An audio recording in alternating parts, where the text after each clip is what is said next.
Bonjour, je suis Yann Valéani et vous écoutez La Voix des Bulles. Bonjour, je suis Nicolas Jean et vous écoutez La Voix des Bulles. La Voix des Bulles présente la splash page, la masturbation segmentaire de votre aire tegmentaire ventrale.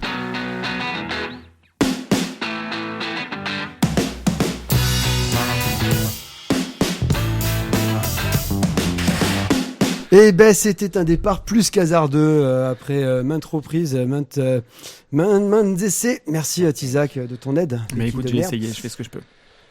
Donc on est accompagné de Tizak, de Pied et les deux invités de Marc ce soir. Non, il n'y a pas de Marc ce soir. Pas Marc ? Non, il n'est pas là. Ah, donc Yann Valéani et Nicolas. Alors Jean. moi, si c'est des vannes comme ça tout le temps, je me casse direct. Merci Yann de ta participation, on a été vraiment très heureux de te L'invitation recevoir. la plus courte de l'histoire, merci. Et encore, il a parlé. C'est vrai. Il a C'est parlé. vrai, il aurait pu directement partir. Et après, on aurait pu faire même Toi, croire il qu'on dit avait ça, Nicolas Sarkozy avec nous. C'est quoi. la voiture, hein, donc. Oui, mais il s'en va comme un prince, il va devant la voiture et il attend. Il peut même te pisser sur la roue en attendant. Ils sont connus pour un truc, c'est deux jeunes gens. Hein, Ils sont venus donc pour nous parler de Rock'n'Stone, le tome 2.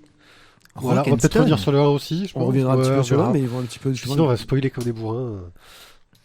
C'est pas le genre de la maison. Je spoilerai plus en parlant du 2 que du 1, non ? Ouais, c'est vrai. Alors donc on va leur laisser une petite carte blanche à eux. Ensuite on aura Pied qui va nous parler de comment faire de la bande dessinée et gagner de l'argent. Ouais, des difficultés, des problèmes. On va revenir un peu sur la polémique Pepper et Carotte et un peu toutes les problématiques que ça a soulevé, que je trouve très intéressantes, et surtout que j'ai une position un peu le cul entre deux chaises. Donc. Non, c'est un fauteuil. Oui. Mal en point, mais c'est un fauteuil. Alors, je veux dire à ceux qui nous entendent mais qui voient pas qu'il dit tout ça en me regardant d'un petit air salace. Parce qu'on a déjà commencé à en discuter, c'est pour ça. Soit j'ai envie de toi, soit je sais que t'es un polémiste. Quoi. Non, Et- non, c'est parce qu'en pensant à carotte et à poivre, et ça lui a fait un truc. Ça... Bon, je me casse. Ensuite on parlera de la couverture en bande dessinée. Et Tizak nous fera une chronique sur... Sur un auteur. Ah, Ouais, cool. un auteur. De quoi ? Un auteur, un mec qui a écrit des trucs. Enfin bon, on parlera peut-être un petit peu plus de ce qu'il dessine que de ce qu'il écrit. Mais enfin, ça ira avec. Ouais, voilà tout ça. Ok. On verra qui c'est. Je crois qu'on va pouvoir démarrer. Hein. On démarre alors. Eh bien donc on va partir avec une carte blanche pour nos invités. Voilà. Si vous deviez nous présenter votre bébé, Rock'n'Stone. Ah, celui-là. Ouais, celui-là. On ne parle pas de l'autre, hein, du coup. Euh, Eh ben, vas-y, tiens. Non, mais l'autre il est adopté. Parlons du Alors. temps de gestation. C'est une BD de science-fiction en 2 tomes aux éditions Delcourt qui raconte l'histoire d'un jeune garçon. Bienvenue sur Radio France Culture. Qui raconte l'histoire d'un jeune garçon sur une planète où les robots et les machines ont pris le pouvoir. Et John Connor. Et à partir de là, il va lui arriver des choses qui n'ont absolument rien à voir avec ce qui arrive à John Connor en Terminator, je vous rassure. Ouais, non, parce que c'est vrai que c'est un truc auquel on pense tout de suite quand on lit le pitch. C'est forcément un Terminator. On se dit, ah, c'est un pitch qui nous fait penser à, on va voir ce qui se passe dans le futur de Terminator, qui peut traiter dans les films en fin de compte. Et puis, dès qu'on a les premières images, on se rend compte que c'est pas du tout ça, parce qu'on commence vraiment Ouais, mais par contre, c'est notre carte blanche, là. Merci. dans le dessert. Ouais, c'est vrai. C'est le principe de Pierre Ricard. Il s'invite même chez Je les voisins m'invite. pour discuter le dimanche. Hein. Enfin, après, faites gaffe les gars. Tapez du En poing fait, sur la table. Je suis assez à l'aise avec ça parce que c'est comme quand on fait quelque part une BD d'Heroic Fantasy et que dedans il y a des orques et des trolls et des magiciens. Je veux dire, c'est un truc que les gens acceptent facilement. Ça pose des repères. Après, c'est ce qu'on en fait finalement qui va être important. Là, je me dis que c'est même si le pitch, l'univers de départ est assez facilement reconnaissable. Le but, c'était justement que les lecteurs prennent leur marque facilement dedans, pour qu'on ait le moins d'exposition à faire nécessaire et que rapidement ils puissent s'intéresser au personnage et qu'on puisse lancer l'histoire finalement. Oui, ça rentre assez vite dans le vif du sujet et sans avoir besoin de poser tout le décor. Exactement. C'était le but. C'était pensé. Et pourquoi avoir déplacé l'aventure sur une autre planète, pas l'avoir laissé sur Terre? Pour les droits d'auteur. Oui, la terre était prise, on a Voilà, c'était super cher. sans déconner, il reste que Caldoria. Il y a que des cailloux, quoi. Ou alors c'est parce que ton dessinateur était un peu feignant et qu'il voulait juste faire des cailloux et pas de vie en arrière-plan, quoi. Alors, nouvelle Yann Valéani, carte blanche. Je vais ouvrir Thio en direct. Alors, tu vas rester bien tranquille. Et en plus, on peut dire beaucoup de choses sur le scénario, mais les cailloux, je pense que les cailloux, j'ai masterisé, j'ai mis tout le monde d'accord sur le caillou, quoi. Que quelqu'un vienne ce soir en face de moi, me regarder les yeux dans les yeux et me dise, tes cailloux, ils sont pas bien faits. Je laisse le micro. Et je rajoute, pour terminer, voilà. Avec les cailloux dans la bouche. Voilà, ouais, exactement. On va être honnête, Yann a fourni un effort remarquable sur les cailloux. Je salue ici. Non, Sponsorisé par Lafarge. Si je dis toute la jeunesse de Rock'n'Stone avec le fait que d'abord, au départ, notre projet précédent c'était l'histoire de pirates parce que ça se passait sur l'eau et que du coup c'est facile de dessiner l'horizon sur la mer parce que il suffit d'avoir une règle. Oh oui, en face, d'accord, mais moi j'ai l'impression de faire de. Ouais, on leur fait partager un micro, c'est vrai que c'est pas évident. J'ai l'impression de pratiquer des choses salaces avec le micro. C'est le principe. Ok. Où en étais-je ? Oui, l'histoire, le fait de le faire sur Caldoria, c'était que le but n'était pas non plus. Enfin, si on avait utilisé le même pitch sur la Terre, ça implique quand même une échelle qui n'est pas la même. Et là, le but c'était quand même d'avoir aussi des héros au départ relativement seuls et isolés. C'était avec un parti pris. L'idée aussi, quand même, il y a un petit rapport avec le titre. C'est quelque part une humanité qui subsiste, mais dans un environnement qui est essentiellement minéral. Loin de ses racines, je pense que c'est important aussi. Voilà, l'idée aussi que ce sont des gens qui sont sortis de leur milieu naturel quelque part aussi, et sur lesquels quelque part la vie sur la planète Caldoria, elle doit s'imposer. Elle veut pas d'elle-même. La vie animale en tout cas, ou même végétale. Oui, puis ça permet d'accentuer le côté, dès qu'il y a quelque chose qui cloche, c'est vraiment la merde, quoi. Oui, et puis là, pardon. Non, pardon, mais c'est juste que en plus, vraiment symboliquement, même si je m'étais jamais posé la question comme ça, mais symboliquement, je trouve que le fait que les terriens soient coupés de la terre et donc de leur parenté directe est clairement symboliquement ce qu'on raconte dans le bouquin, plus que ces pseudo-trucs Terminator qu'on nous ressort à chaque fois. Et bim. Non, mais je savais qu'on vous le sortait à chaque fois, c'était une idée. Et puis légalement dans la construction du pourquoi du comment ils en sont arrivés là, c'est que légalement sur Terre, l'expérimentation de l'intelligence artificielle IAV n'avait pas possibilité de se faire, alors que sur Caldoria, légalement, ils avaient la possibilité de le faire. Oui, il y a un petit peu l'idée que Caldoria est une planète sur laquelle c'est une multinationale qui fait un petit peu ce qu'elle veut et que donc du coup elle prend certains arrangements avec cette loi. Franchement, c'était super qu'il y ait eu cette loi-là sur la Terre, parce que ça a permis que le scénario se passe sur Caldoria. Parce que sans cette loi-là, ils étaient emmerdés. Mais exactement. Mais sinon, ça fait vraiment Terminator, sinon. Ouais, non, c'est... J'aurais dû partir tout à l'heure. Il y a un autre truc. Alors, votre BD parle effectivement de toutes les problématiques de filiation, du rapport au père, donc le héros est orphelin, à cette machine qui prend ce rôle. On est dans une splash page, on a le droit de spoiler comme des bourrins, on vous le dit tout de suite. Attention, spoil. Ouais, c'est l'émission, on a le droit de spoiler parce que là ça va être difficile de traiter de ça. Donc en gros, qui trouve un père de substitution qui en fait est son père. En fait, c'était son vrai père. Oh. Et donc c'était vraiment le thème principal que vous vouliez traiter, enfin que tu voulais T'as traiter, expliqué toi tout à l'heure que le thème principal c'est les cailloux. T'es lourd toi. Non, mais des beaux si cailloux. Si je dis oui complètement, ça je te dis qu'on répond. Ouais. Ouais. Voilà. Bon, c'est un poil court. Pourtant, il y a un honnêtement, autre pour l'émission, ça fait un poil court. Il y a un autre point que j'ai trouvé pas mal, c'est que il y a aussi cette approche, c'est le Major Stone, je crois le nom de la BD qu'il lit, donc on est vraiment dans... Mise en abîme. Ouais, mise en abîme, le Major Stone, mise en abîme, non mais c'est surtout, on a ce môme qui est seul abandonné et qui a que ses BD pour passer le temps, mettre cette BD qui fait clairement référence aux comics à l'anglaise, et je pense qu'en plus c'est un petit clin d'œil à votre première collaboration, non ? Alors Yet, c'est vrai que lorsque j'ai imaginé la BD Major Stone, t'avais pas capté ? En fait, Le début de la thérapie commence. L'idée, c'est vrai que c'est pas trop développé dans la BD, mais ça peut être une bonne occasion d'en parler. L'idée, c'était je voyais un petit peu comme une sorte de ces BD qui ont pas mal fleuri au Royaume-Uni, un petit peu dans les années 50, 60, qui étaient beaucoup faites un petit dans l'esprit encore de la Seconde Guerre mondiale quelque part, et qui s'adressaient à un public de jeunes garçons normalement, mais qui étaient quand même parfois très très violentes aussi, avec des scènes de guerre très dures. Et là aussi, d'ailleurs, je dis une petite allusion dans le tome 2, l'idée que le scénariste de Major Stone, un ancien de la guerre lui-même, c'était... c'est le petit clin d'œil, mais l'idée, c'est que... C'était quoi la question déjà? Je pose des questions trop longues, après les gens ils se perdent. Non, On a parlé de digression tout à l'heure, il me semblait. Pardon. Ceci dit, il y a un truc que je trouve intéressant, c'est qu'encore une fois, je trouve que la réussite de la réussite de son scénario, ce qui m'a plu en tout cas, c'est que à chaque fois, tout est lié au thème principal. C'est-à-dire que même dans les BD Major Stone, il y a toujours cette idée un peu...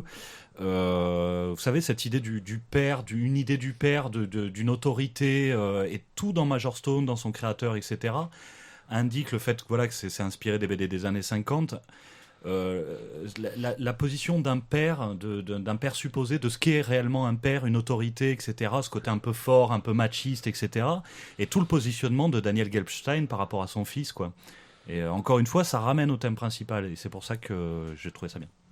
D'ailleurs, on voit dans le tome 2 aussi que finalement Daniel utilise un petit peu les BD comme une sorte d'excuse, en fait, il les achète un peu parce qu'on lui force un peu la main et que c'est à une époque de sa vie où il passe quasiment plus de temps avec son fils, pour différentes raisons, et c'est un petit peu du coup il les achète parce qu'il se sent obligé, parce qu'on lui rappelle qu'il est un gamin, et il se dit je vais les prendre pour lui, et en fait à l'époque où il les achète, son fils est beaucoup trop jeune pour en profiter, pour les comprendre et pour les lire. Mais il se les approprie quand même plus tard. C'est quand même un truc qui se rapproche. Parfois, on fait des erreurs et puis nos enfants, quand même, en retirent quelque chose. Je parlais de référence à votre première collaboration. Vous aviez déjà travaillé ensemble sur une histoire courte, c'est ça? Alors oui, il se trouve que Yann et moi avons effectivement fait 2 histoires courtes pour un magazine britannique qui s'appelle 2000 AD, 2000 AD dans le texte. C'est la classe. Original Mais oui, hein. Qui a été fait en court-métrage aussi. Ok, voilà, comment je me la pète aussi. Et en fait, il se trouve que pour nous deux, le 2000 AD, c'est le magazine, un magazine qui existe depuis les années 70, 77 d'ailleurs, je crois exactement, qui est toujours bien vivant, et qui est notamment le magazine où sont racontées les aventures de Judge Dredd. Et c'est une grosse influence pour Yann comme pour moi, c'est un fait. Donc le fait d'être publié chez eux était d'autant plus gratifiant. Il y a eu plein d'autres collaborations après. Et c'est vrai que c'est un magazine qui correspond un peu à l'idée qu'on se fait nous-mêmes de la BD de science-fiction, la BD de genre. C'est-à-dire qu'on divertit le lecteur, on lui apporte une dose d'adrénaline et d'action, mais en même temps on le prend jamais pour un imbécile. Et on sait aussi jouer avec certains codes, et on sait aussi subvertir un peu le genre, et le prendre parfois à rebrousse-poil. Et ça, c'est quelque chose qu'on aime beaucoup tous les deux. Comment est-ce que vous collaborez au niveau du scénario? C'est un scénario très précis, t'es sur quelque chose de vraiment très carré, et ensuite là j'ai dit que dans la case il fallait qu'il y ait ça, je veux absolument que tu me fasses ça, Yann, c'est important. Ou alors vraiment tu fais quelque chose J'ai essayé, mais je suis désolé, je suis faible. Ouais, tu es faible. Non, mais puis moi je suis une forte tête quand même. Hein. Alors en fait, pour tout dire, donc c'est vrai que précédemment, sur d'autres histoires ou d'autres projets qu'on a pu faire, Yann et moi, on a toujours pas mal collaboré au niveau de scénario. C'est-à-dire que la division, autant au niveau du dessin, ça a toujours été lui, et 100% lui, et ça vaut mieux. Autant au niveau du scénario, il a toujours eu un apport important. Là, sur ce projet-là, on s'est davantage clairement réparti les rôles. Cela dit, sur les tout débuts de l'histoire, il a quand même eu des apports assez importants. C'est-à-dire que entre la façon dont j'avais conçu les personnages au début, j'ai quelques idées que j'avais eues, il est venu, en fait, il a renchéri très vite dessus, et il a permis, je pense, à l'ensemble de trouver davantage de cohésion et aussi de simplicité parfois. Et c'était bienvenu. À partir de là, donc, il a eu un premier retour qui m'a bien lancé dessus. Et après, donc j'ai du coup travaillé sur l'histoire tout seul, mais en partant de la base qu'on avait établie tous les deux, ça s'est fait assez facilement. Parce qu'on avait un truc solide, et que l'histoire a bien coulé à partir de ça. Après, le scénario, c'est moi qui l'ai écrit. Là, pour le coup, c'est vraiment un travail personnel. Cela dit, par rapport au découpage que je lui donnais, il y a des moments, effectivement, où il me disait que bon, telle scène d'action pouvait tenir plutôt en 2 cases qu'en une, ou inversement, parfois, tel dialogue que j'avais mis pouvait tenir en 1 case plutôt qu'en 2. Et donc, des aménagements comme ça, il y en a eu. En gros, Yann a vraiment pris la narration en charge, en fait. Oui et non. Vas-y. Ben, c'est pas aussi simple que ça parce que là, si on parle de la narration globale, lui quand il arrive qu'il me livre une page, c'est déjà écrit clairement, il y a écrit case 1, extérieur jour, on voit la maison de Stan, il se passe ceci, il se passe cela avec les dialogues. Donc c'est déjà assez... Et là-dessus, il y a pas de... En général, j'ai pas de gros changements à faire. La plupart du temps, je suis assez proche de ce qu'il m'a écrit. Après, moi, c'est sûr que de fait, je suis plus visuel que lui. Et lui, donc il a plus cette qualité littéraire. Donc moi, il y a des fois où je peux faire des aménagements parce que ça m'arrange ou simplement parce que je lui dis, tu vois, moi, si on pense simplement en termes de storyboard, j'ai compris ton intention, mais je pense lui donner plus d'efficacité si j'inverse ces 2 cases ou si je rajoute une case ou j'en enlève une, etc. Ou des fois, il a pu passer quelques cases des séquences d'un endroit à un autre, mais en général, c'est pas énorme. Là où ça s'est le plus fait sentir, c'est pour tout ce qui est le moins littéraire, en fait. C'est-à-dire que pour les certaines scènes d'action, pas toutes, hein, parce qu'il sait très bien gérer ça aussi, et on a la même culture là-dessus, donc basiquement, on sait où on va très clairement. D'ailleurs, il y a beaucoup de choses qu'il met qui sont plus des indications, où il me les met très légèrement ou à titre indicatif, parce qu'il sait que moi je vais rebondir dessus, parce qu'on a la même culture sur plein de choses. Voilà, il est arrivé sur notamment une séquence d'action qui a posé problème, où effectivement on avait quelque chose qui était sûrement par trop littéraire et que moi il a fallu que je taille un maximum dedans pour le faire tenir sur une page. Il y a une efficacité visuelle qui n'est pas toujours la même que l'efficacité littéraire en fait. Mais le fait est que sur les intentions, on a toujours été raccord. Donc c'est ça qui fait que de toute façon, même s'il y a eu parfois des difficultés à trouver la bonne manière d'aborder un problème, parce que c'est vrai qu'en bande dessinée notamment, on jongle avec un nombre de pages limité, et forcément c'est une contrainte qui est... Bon, surtout sur le tome 2, où on savait que là pour le coup, il fallait absolument qu'on mette tout ce qu'on voulait dedans. Et que... trop tard pour la dire, tu vois. Mais c'est vrai qu'on a toujours travaillé ensemble en se disant comment est-ce qu'on va au mieux donner cette idée qu'on défend tous les deux. On n'a jamais eu de conflit sur les intentions elles-mêmes. Des conflits sur le découpage en 2 tomes, en 3 tomes, en un seul tome, ou ça a été dicté dès le départ par l'éditeur?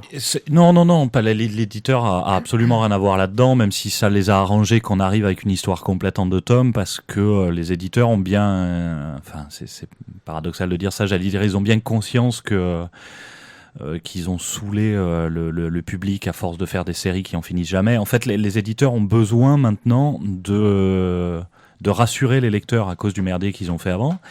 Donc le fait de sortir des albums en 2 et surtout ce qu'on retrouve maintenant, c'est-à-dire plutôt que de faire une série, on fait des mini-arcs de 2 tomes et si ça se vend, on fait un nouveau truc de 2 tomes. Donc voilà, c'est un peu revenir au même finalement, hein, puisque si ça marche, on en tirera tant que ça marche finalement. C'est un peu ce que font les Américains avec les comics depuis très longtemps, voilà, par arc, parce que de toute façon ils ont en plus la problématique qu'ils vont changer d'équipe régulièrement derrière. Ouais, ce qui a aussi terriblement appauvri le truc. D'un côté qu'il a appauvri, et encore une fois on en parlait, le fait que moi chez Image je trouve qu'il y a vraiment de la nouveauté, c'est parce que ces mecs-là ont été tellement tenus par DC et Marvel à pas faire ce qu'ils voulaient, que maintenant qu'ils peuvent le faire, ils ont beaucoup plus d'idées. Il y a une espèce de mini-révolution qui se passe. Tout ça pour dire, je sais plus du coup, j'en étais... 2 tomes, 1 tome, 3 tomes. Oui, alors sur 2 tomes, c'est vrai que moi, pour le coup, moi je voulais, dès le début, c'est vrai que j'ai peut-être à tort, je lui ai dit que je voyais ça plutôt comme un road movie, comme quelque chose d'assez court, et que je voyais pas l'intérêt de diluer le truc pendant des lustres, d'en faire une série, parce qu'à la base c'était une idée, comme on était en contact avec Spirou à l'époque, c'est la toute première idée de Rock'n'Stone, c'était une série jeunesse chez Spirou. Et rapidement, moi quand il m'a raconté son histoire, j'ai aimé l'essentiel de l'histoire, c'est-à-dire le rapport père-fils. J'ai aimé le côté Miyazaki qu'il y avait là-dedans, etc. Et je lui ai dit, mais putain, faisons. Ces gars-là, ils vont d'un point A à un point B. On va faire la même chose. Et moi, je voudrais qu'on assèche l'histoire, en fait, qu'on enlève tout le superflu. Et ça, en fait, comme on disait tout à l'heure hors antenne, ça aurait très bien pu être un one-shot, en fait. Nous, on le voit comme un one-shot, pour des raisons pratiques divisé en 2 tomes. Et bon, moi j'étais à fond là-dedans de toute façon aussi. J'avoue que c'est un truc, personnellement en tant que lecteur ou spectateur dans un film, dès que j'ai l'impression que j'ai affaire à du délayage, ça me crispe, enfin j'ai horreur de ça. Et j'essaye dans ce que j'écris de faire en sorte que ce soit le plus, sans perdre non plus, sans trop aller vite non plus, de faire quelque chose de dense et où il n'y a pas de temps perdu, il n'y a pas de...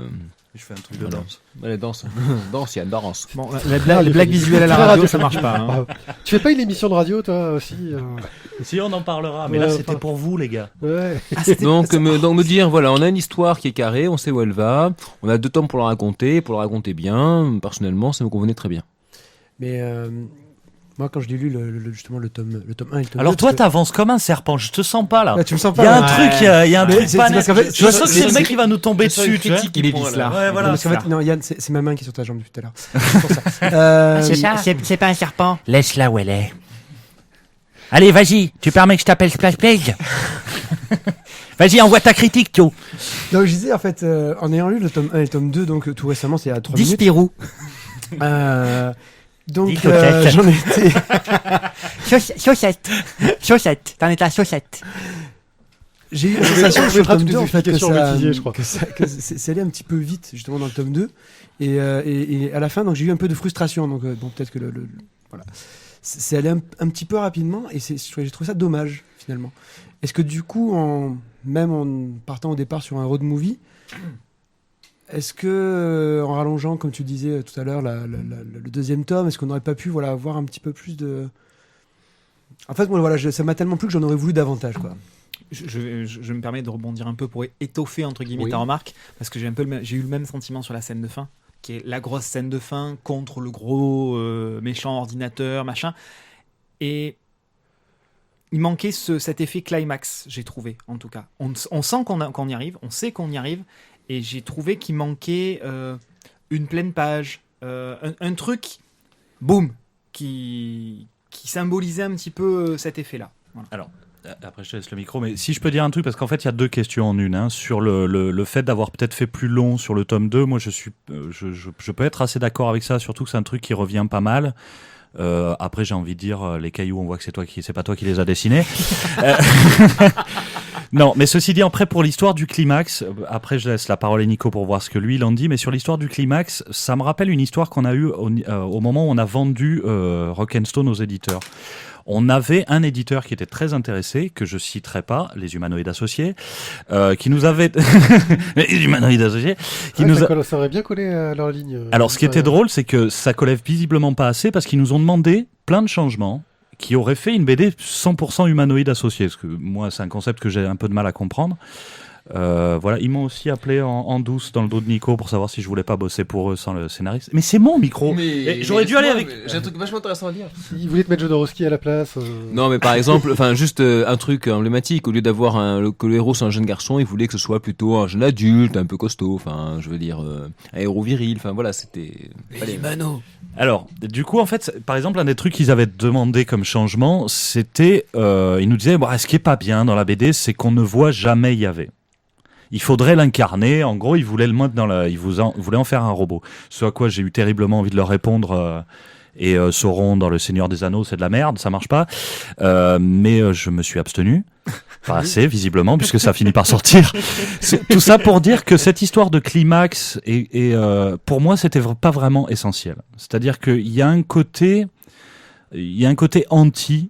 C'est pas pour vendre notre future émission de radio, mais il y a un côté anti dans ce qu'on fait, et j'aime bien chez Nico cette mode, je vais dire à l'anglaise, cette influence de la BD anglaise qu'on a, qui est une BD qui veut toujours revenir à une certaine forme, peut-être pas de réalisme, mais de naturalisme.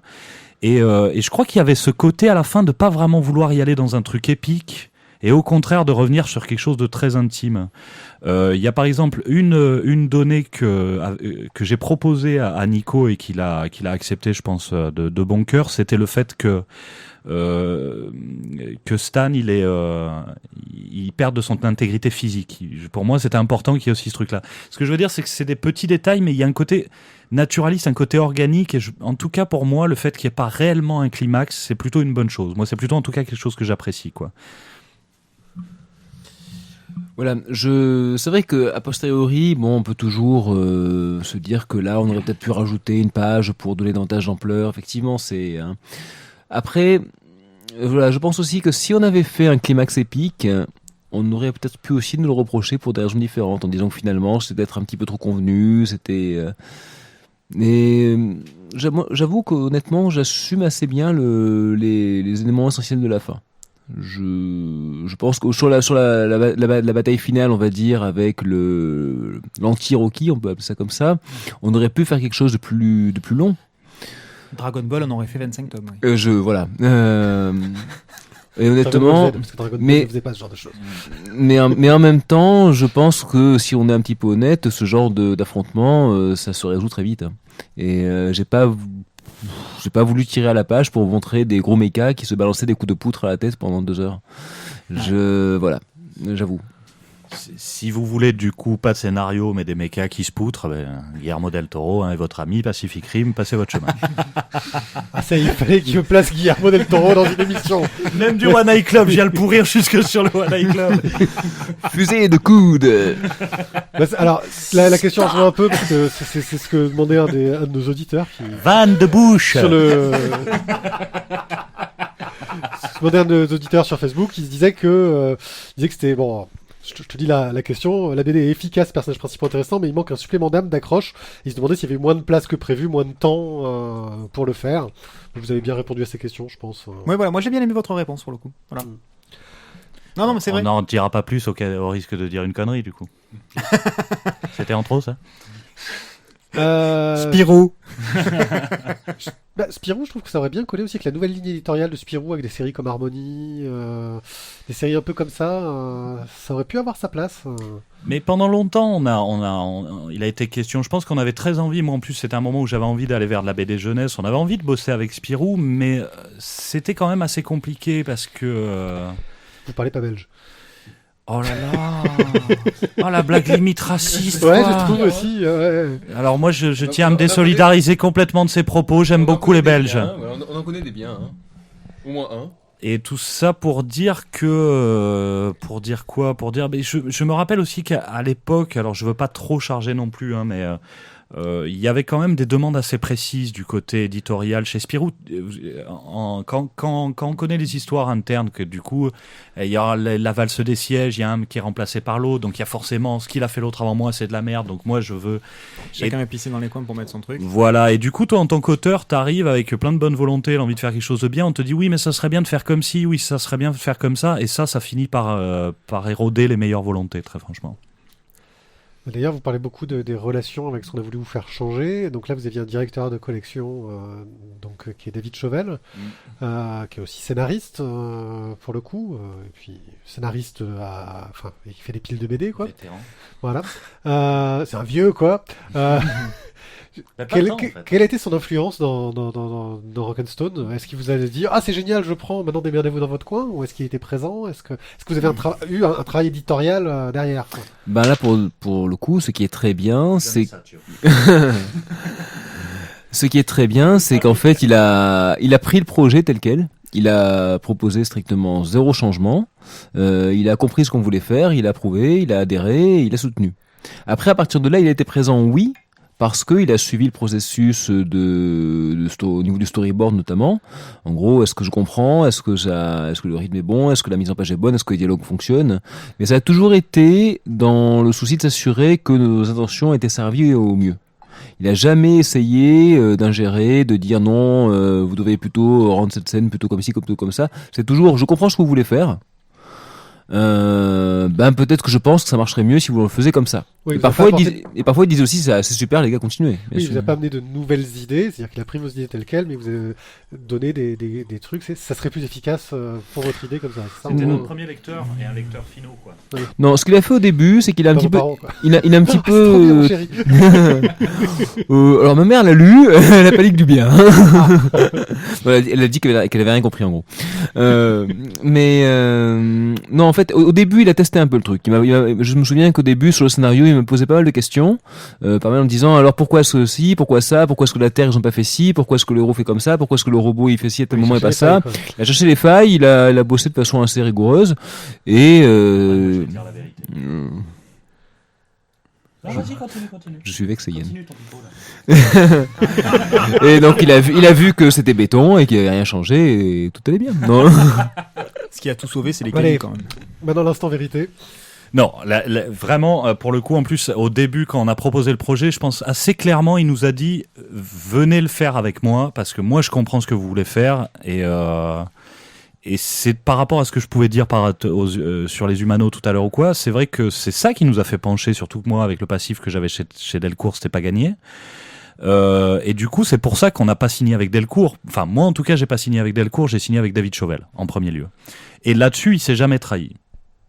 Il a toujours été, c'est le mec, je lui envoie une question, le mec dans l'heure, t'as un retour, et c'est un vrai directeur de collection là-dessus.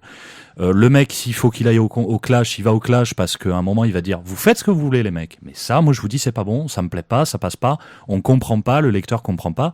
On a changé plusieurs pages, au moins 2 pages complètement, suite à ses conseils. Il y en a une qui a complètement sauté, l'autre qu'on a complètement revue. Après, voilà, la vérité, puisque vous voulez du croustillant, c'est que t'as un directeur de collection, c'est un scénariste, forcément, avec le scénariste, ils ont commencé par se mettre sur la gueule, histoire de mesurer qui c'est qui avait la plus longue, et après, ça allait mieux. Moi, dessinateur, j'étais en dehors du truc, je regardais ça avec un certain plaisir. Alors, en tant que dessin, on va parler un peu technique de dessin. Nico en parle beaucoup mieux que moi. Ouais, c'est comme tu parles beaucoup bien du scénario pour Nico. Tu fais vachement attention au flux, tu t'es amusé sur ton blog à un moment à montrer un peu comment tu travaillais, les évolutions de tes pages, au niveau du flow, quoi, de la façon dont ça se C'est l'ordinateur qui fait tout. Non, mais je sais C'est qu'il pas est aussi lui. très fort en Il a décalcage un de script. modèle 3D. Un script qui gère toutes les Mais on en bulles, toutes les reparlera cases, après. s'il fait tout seul. Si, on en reparlera de ça. Non, parce que je vais te tacler là sur cette histoire de 3D. C'est bon, tu peux y aller. Non, mais tu veux aussi nous parler de ton doctorat en géologie ou pas? Non, alors j'avais demandé à ce qu'on soit discret là-dessus. Visiblement, on peut pas garder un secret ici. Merci. Ah, donc l'ère des cristaux, c'est toi? Merci. Oh merde, non, Merci, parle pas. Non. Ah, bah, on va leur faire un cadeau. On va leur faire un cadeau avant de On parler. leur offre avant qu'ils partent. Alors, hein. Mais Alors du coup, je sais plus c'était quoi la question. Joyeux Noël. Tu fais vachement attention au flow, tu montrais un peu comment tu faisais évoluer pour vraiment travailler, guider le regard du lecteur dans la page. Mais pour moi, c'est tout. Pour moi la BD, c'est ça. C'est vraiment que ça. Et encore une fois, je suis pas le seul à le dire. Je connais d'autres dessinateurs qui disent à peu près la même chose, c'est-à-dire quand le storyboard est fini, moi j'ai fini. Le reste, c'est le rendre un peu présentable, mais en fait, c'est fini. Et Scott McCloud, quand il parle de l'art invisible, il a vraiment trouvé le bon terme. Parce que c'est tout l'intérêt du truc, c'est-à-dire de pousser le lecteur sans qu'il s'en rende compte à tourner la page très vite ou à passer sur le bandeau d'en dessous presque avec une espèce d'urgence ou quoi. Moi, c'est tout mon boulot. De ce côté-là, moi qui suis pas forcément à fond sur le dessin réaliste, qui préfère un dessin qui ait la même fluidité, la même efficacité, donc finalement quelqu'un qui a assez envie de revenir à un dessin plus semi-réaliste ou plus cartoon, parce que je trouve que ça donne cette liberté-là. Quand quelqu'un me dit j'ai lu l'album en 10 minutes, pour moi c'est super. C'est que j'ai bien fait mon vrai boulot. Le vrai boulot d'un auteur de BD, c'est le storyboard. Et ouais, mais mec, je connais certaines pratiques où ça te coûte beaucoup plus cher pour bien moins que 10 minutes, Pierrick. Monsieur est connaisseur. Ce qui est d'autant plus intéressant, c'est que moi j'ai déjà fait par exemple des ateliers BD dans le collège où je travaille, parce que je suis pas que scénariste. Et en fait, en général, quand j'ai affaire à des gamins qui voudraient faire de la BD, qui font du dessin, ils n'ont pas la moindre idée à la base qu'il faut faire un storyboard. Oui, mais c'est comme tu vois tous ces guides pour apprendre aux gosses à dessiner, c'est dessiner comme des mangas, ils leur apprennent juste à faire des grands yeux et à copier un dessin, quoi. C'est ça. Mais la Ils narration. leur apprennent pas à faire de la narration, quoi. Vas-y. Non, mais Et- moi j'en ai vu plein. Alors, il y en a certains qui t'apprennent à faire de la narration, mais la plupart des guides qui vendent globalement dessiner comme les mangas, apprenez à dessiner Ouais, des non, mais dragons de BD. Pierre, enfin. tu viens juste de le dire. C'est apprendre à dessiner. C'est juste. C'est Mais un ils te dessin. parlent comme de la BD. Ils te disent, Oui, on va mais faire Oui, du parce qu'ils te manga. disent quand même apprends à dessiner comme les mangaka, apprends à dessiner. Bon, il y a une, Oui, mais on entretient un flou quand même un petit peu. Ça reste vraiment juste un dessin. Tu n'es pas en train de faire de la narration. Ils te disent pas comment raconter une histoire par le dessin. Ouais, mais les guides de narration sont pas si courants que ça, en fait, à la destination des jeunes. Non, mais Alors moi, que je il suis fait des assez bonnes d'accord avec patates Pierre, avec- là, pour le coup. Hein. Non, Je suis- il je ferait des suis- bonhommes patates en apprenant à faire une bonne narration. Il pourrait faire une BD correcte avec des bonhommes patates, quoi. Non, mais je suis carrément d'accord, d'autant qu'il y a des bouquins qui s'appellent carrément Apprends à faire de la bande dessinée. Et si tu regardes finalement les livres qui se penchent vraiment sur le sujet en France, il y en a assez peu. Et c'est marrant parce que soit on a ces bouquins-là cons du style Apprends à faire de la BD où on te dit il faut mettre le texte dans une bulle, tiens, tu vois. Et Alors tu qu'il y en a sais. qui le font même pas. Voilà comment on exprime la tristesse, voilà comment on est. Et de l'autre côté, on a les bouquins très pointus, systémiques de la bande dessinée, les trucs où là, des fois, ça va un petit peu trop loin. Mais on n'a pas le juste milieu, c'est-à-dire un côté vraiment technique. Et à part vraiment le Scott McCloud que je trouve vraiment génial là-dessus, il y a d'autres livres. S'il y a des aspirants dessinateurs qui nous écoutent, que je conseillerais, je conseille notamment un livre qui s'appelle Framed Ink, malheureusement qui est en anglais, de Marcos Mateu Mestre, je crois, un truc du genre, qui se trouve assez facilement, hein, mais donc c'est vraiment voilà cette idée, je pense. Moi, si j'ai un truc à dire, pour le coup, sérieusement, c'est ça. C'est que je vois trop, et même dans la BD professionnelle ou dans les bouquins qui sortent, je veux dire en librairie, je vois trop de trucs où on se contente encore juste de faire un joli dessin dans chaque case. Pour moi, l'âme de la bande dessinée, c'est pas ça. C'est vraiment du storyboard, et il y a beaucoup de choses où c'est proche du cinéma, je suis d'accord, il y a beaucoup d'outils qu'on utilise indifféremment de l'un à l'autre, et il y a des outils qui sont spécifiques à chacun des médiums. Notamment nous, le fait qu'on ait un sens de lecture avec par exemple la transition se fait pas de la même manière d'une case à l'autre que d'un bandeau à l'autre, c'est plus long, et ce genre de truc aussi il faut en tenir compte. Et quand tu connais bien ton médium, et le storyboard en plus c'est quelque chose de passionnant vraiment, finalement le dessin devient très secondaire. La vérité, c'est est-ce qu'on veut faire des jolis dessins ou est-ce qu'on veut raconter une histoire. Et tu en veux pas trop aux vieux dessinateurs, aux vieux auteurs de BD talentueux qui faisaient des flèches pour dire dans quel sens on devait lire? Ouais, mais en même temps, c'est paradoxal ce que tu dis, parce que moi qui suis un fan absolu de Mézières ou de Giraud, et puis c'est des mecs qui étaient d'excellents storyboarders, mais eux-mêmes ils l'ont fait. Après, il faut dire un truc, hein, c'est que quand t'as un Charlier au scénario, juste tu fais ce que tu peux, quoi. Tu vois, le mec te met tellement de texte que tu vois, tu t'essayes de t'en sortir comme tu peux, quoi. Entre deux lignes, t'arrives à faire du dessin. Ceci dit, par contre, je te dis la vérité, il y a un truc qui m'étonne tout le temps, c'est que je trouve que les Américains échangent très facilement sur leurs connaissances, beaucoup plus que les Français, et je comprends pas pourquoi. Il y a des milliers de blogs de dessinateurs américains de grand renom, que ce soit dans l'animation, dans la bande dessinée, dans l'industrie du cinéma, pour le design, etc. Et les mecs donnent tout sur leur blog, et ils expliquent comment ils bossent, ils donnent tous les secrets, etc. Et j'ai toujours un peu le sentiment qu'en France, on reste beaucoup secret par rapport à ça. Et moi, je trouve ça un peu con, parce que c'est pas la connaissance, c'est pas quelque chose que quand quelqu'un te l'apprend, ça t'enlève rien. Donc, pour moi, je trouve ça en tout cas bien que les Américains échangent là-dessus. Et je trouve qu'en France, on le fait pas assez. Voilà. Démerde-toi avec ça. Allez, dis quelque chose au micro. Parle-nous de l'écriture, Nico. Bon, c'est nous qui vous en allons, là on le laisse. Alors on va peut-être le laisser. Merci. Fait de nouveaux projets ensemble. En dehors de boire Plusieurs. un coup. Bah, jusqu'à ce soir, il y en avait deux. Mais...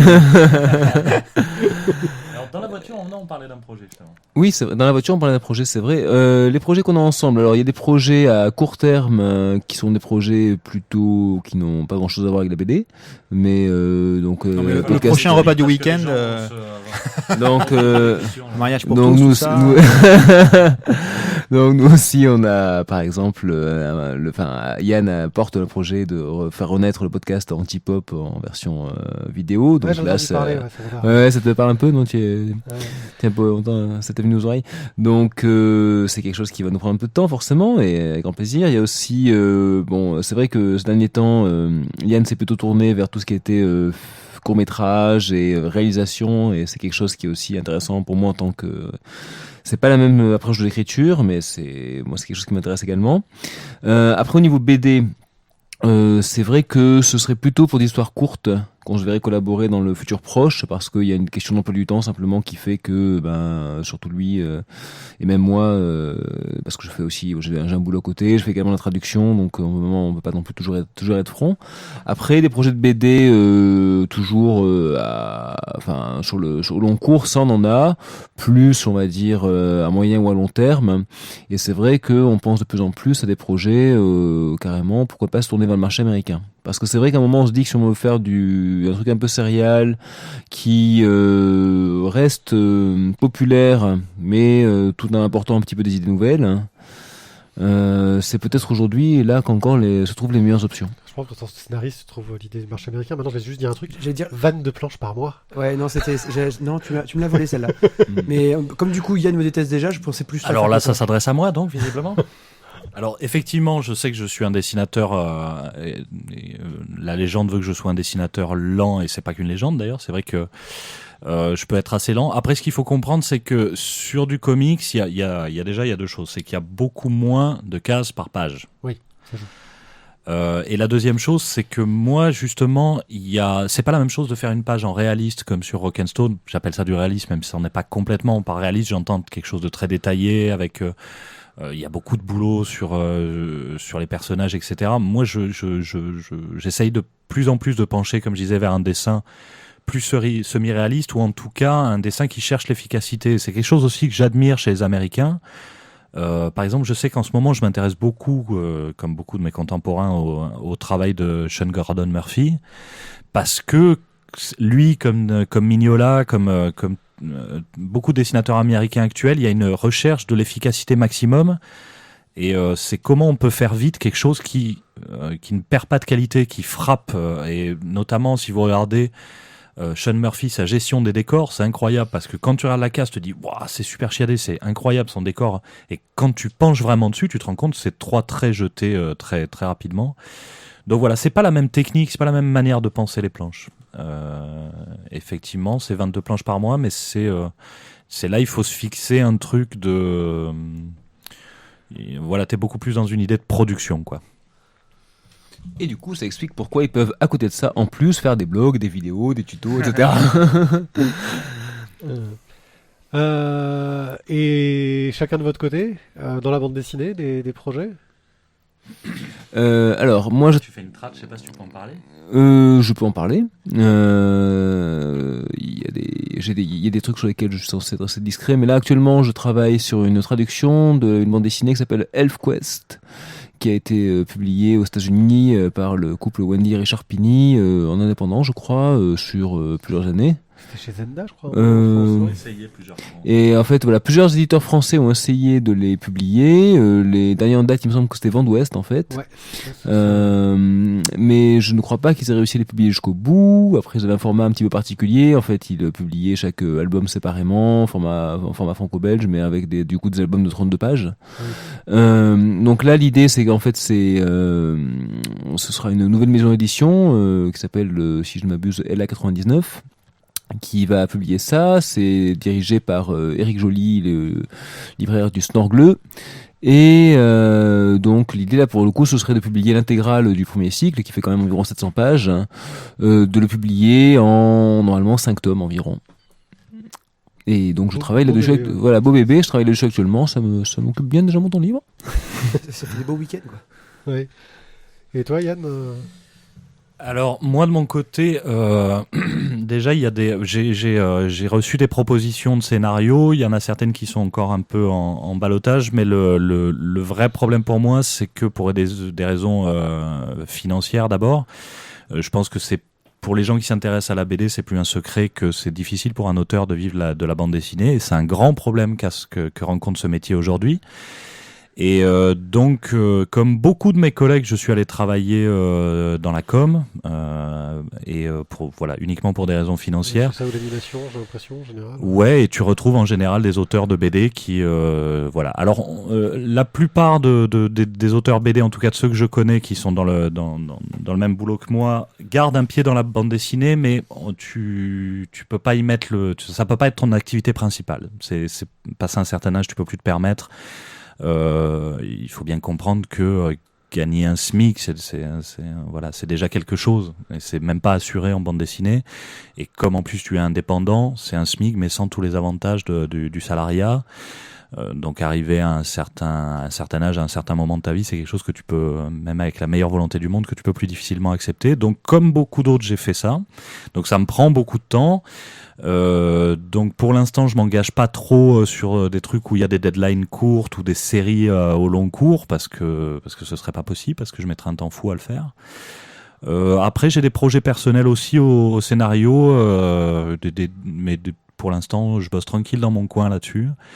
Y a rien vraiment de sûr. Je travaille à une histoire un peu bizarre avec un canard. Je sais pas où ça ira, mais en tout cas, j'aime bien bosser dessus. Howard the Duck.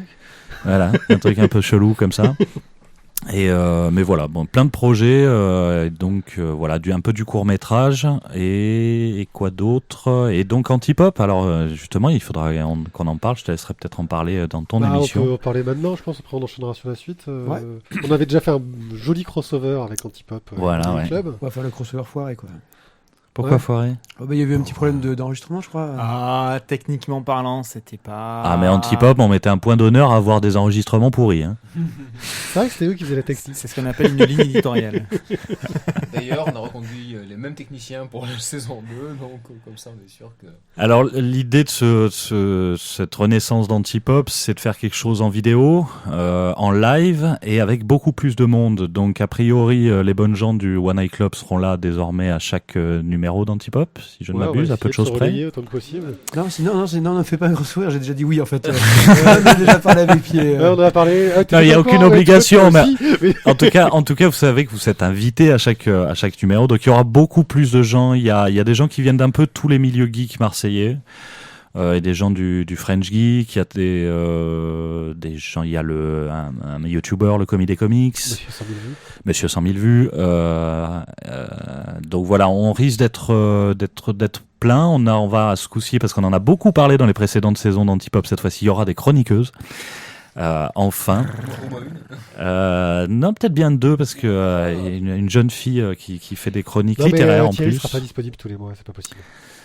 Donc voilà, on est encore en train de bosser dessus, donc on espère que tout va bien se passer, parce que techniquement c'est quand même assez balèze, surtout de faire en live, de pouvoir avoir un contact direct avec les auditeurs. En tout cas, surveiller les Facebook du One Eye Club, de Antipop, de Yann Valéani, de Nicolas Jean, parce que si ça se fait comme on veut, vous en entendrez parler assez bientôt. Bien, merci beaucoup. On va donc passer à ta chronique, Pierre. Ta chronique débat. Alors, je vais essayer de reposer un peu le problème dans le contexte.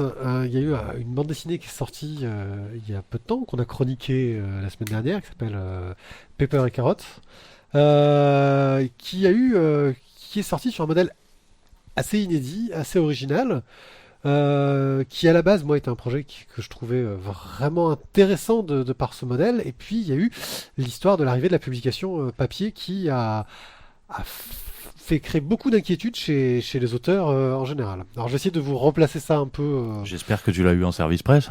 Oui. J'espère donc je vais essayer de vous replacer ça un petit peu dans les règles. En gros, David Revoy donc est un auteur qui à la base lui est plutôt un graphiste qui a bossé dans l'animation. Et dans la programmation surtout sur des projets comme le projet Blender. Alors Blender, c'est un logiciel d'animation 3D libre qui régulièrement fait un projet annuel ou tous les 2 ans quoi. Ouais, je cherche le mot. C'était chaud, ouais. Ouais, c'était chaud. C'est biennal, Il a calculé quand même. Enfin bon, on s'en fout. Ils font un projet. L'idée, c'est de mettre leurs outils, confronter leurs outils à la réalité et de faire un court-métrage d'animation avec leur outil d'animation 3D qui reste un outil open source. Et donc qui va pas avoir les gros moyens d'un 3D Studio Max ou d'un Lightwave, etc. Ils sont pas loin, Blender, quand même. Hein. Ah, ils sont pas loin. Modélisation aussi, hein, parce que tu dis animation, Oui, mais c'est un modélisation, logiciel complet. Ouais, il est même maintenant utilisé comme logiciel de montage aussi. Oui, tout à fait. Faudrait que je me penche dessus d'ailleurs à ce niveau-là. Bref, l'idée c'était de confronter les problématiques et pendant qu'il crée le court-métrage, de se dire voilà, objectif du court-métrage, par exemple, il y a un qui est connu, c'est sur le lapin là. C'est une histoire d'un lapin en colère qui râle contre un écureuil qui le fait chier au milieu. Leur idée c'était on va travailler sur tout ce qui va être animation de fourrure, ce genre de textures qui sont complexes à gérer. Et en parallèle que les animateurs bossaient dessus, que les modeleurs bossaient dessus, il y avait les développeurs qui travaillaient sur le projet en parallèle. Donc il était vraiment dans une démarche open source à ce niveau-là. Et je pense que c'est vraiment l'ADN de cet auteur. Et à côté de ça, il a commencé à faire son petit projet pour rigoler, quoi, donc Pepper et Carotte, tout en développant toute une sorte d'univers autour pour faciliter la traduction, permettre de le diffuser de partout. Et il a fait un choix qui est très open source et très original, c'est de faire une licence. Donc la licence, c'est un moyen de dire qu'est-ce qu'on va avoir le droit de faire avec ce projet.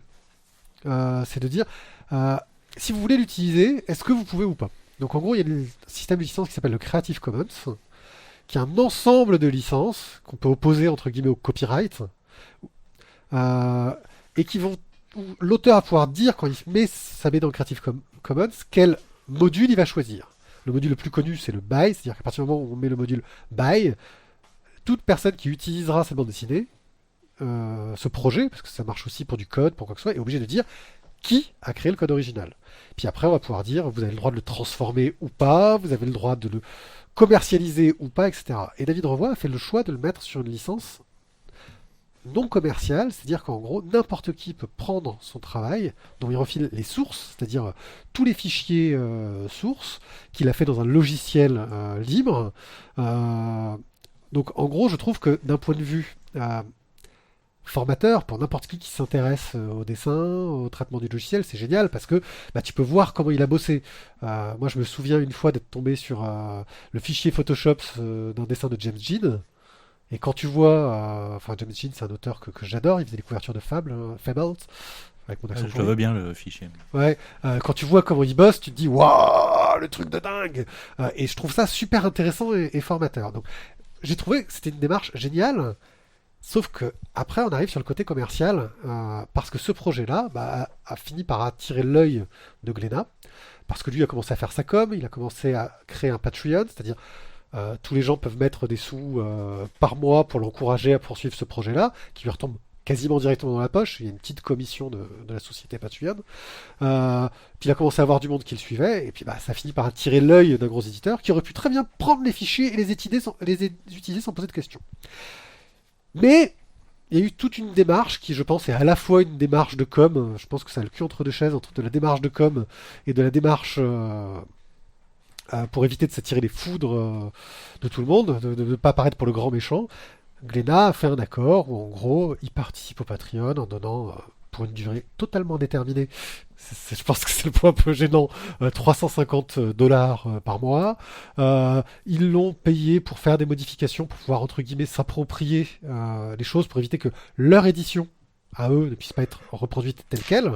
Mais n'importe qui peut prendre l'édition de David, les fichiers sources en haute qualité de David Revoy et les réutiliser. Ils ont collaboré aussi, parce que par exemple, ils ont collaboré à améliorer les textes, et ça, ils l'ont redistribué sous la licence Creative Commons, les textes. Bref, tout ce qu'ils ont protégé, c'est leur édition papier. Mais rien n'empêche n'importe qui de la reprendre. Par exemple, je crois qu'il y a une version bretonne qui va sortir chez un éditeur complètement inconnu. Il pourrait y avoir une version de luxe qui aurait pu être faite par n'importe qui, etc. Et là, la question s'est posée, mais attends, combien est-ce que ça a coûté à Glénat pour produire ça Parce que bon, ils ont mis un peu de sous. S'ils avaient dû le faire par le schéma classique. Et effectivement, donc c'est Boulet, je crois, qui a fait les calculs sur un forum.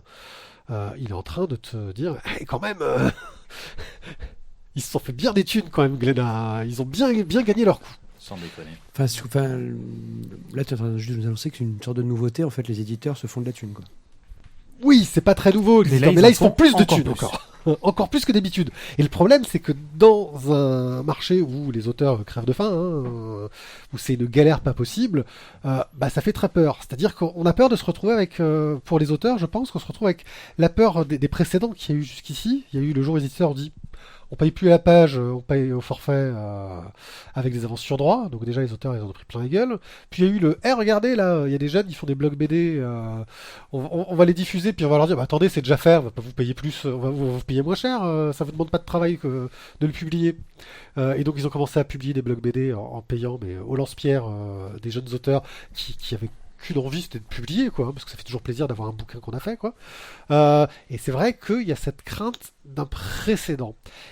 Et là, je commence à me poser la question, en fait, de tous les modèles économiques alternatifs. Parce que je pense pas que David Revoy soit naïf. Je pense pas qu'il soit... Parce que beaucoup ont dit, il est naïf d'avoir mis ça en Creative Commons, l'éditeur en a profité, etc. Je pense qu'il sait exactement ce qu'il fait. Sauf que il est pas naïf, je dirais, il est idéaliste. C'est un mec, pour moi, il croit vraiment à son projet, il considère que lui, ce qu'il vend, c'est ce qu'il fait sur Internet, le reste, c'est tous des produits dérivés, et il s'en fout des produits dérivés, entre guillemets. Et George Lucas lui dirait que c'est une connerie. oui, George Lucas dirait que c'est une connerie, les produits dérivés, c'est pas une connerie. Je suis bien d'accord. Et les gens ont peur que ça devienne une généralité. Alors après, je pense qu'il est dans un modèle très très à la marge, qu'il est tout seul dans son cas, je connais pas d'autres BD qui aient suivi ce modèle-là. Mais que c'est vrai que comme il y a eu un petit coup pub, parce que le tirage de Pepper et Carotte, c'est un gros tirage, il tire à 10 000. Ça leur a rien coûté en auteur. Ouais. Oui, je sais, c'est un gros tirage, il y a beaucoup de com autour. Effectivement, dire on soutient le projet, il y a plein de trucs, etc. Ça leur permet d'essayer de se faire bien voir. Et je trouve que c'est bien, effectivement, d'aller et de dire attendez, ils se la jouent genre... on est pour le libre, on les soutient, on les a aidés, etc. Enfin bon, ils se sont fait plus de thunes que s'ils avaient payé un auteur normal, quoi. Enfin, dans des conditions normales. Mais c'est vrai que la question se pose, parce que tous les auteurs essaient de trouver des modèles différents. On pense au crowdfunding, on a l'exemple du super succès comme convenu de Laurel. On pense au Patreon, là il y a Maliki qui nous a fait un Patreon où le gars se fait pas loin de 10 000 € par mois avec son Patreon. On a, tu vois, plein de Tu es solutions. en train d'énerver nos invités. Là. Ouais.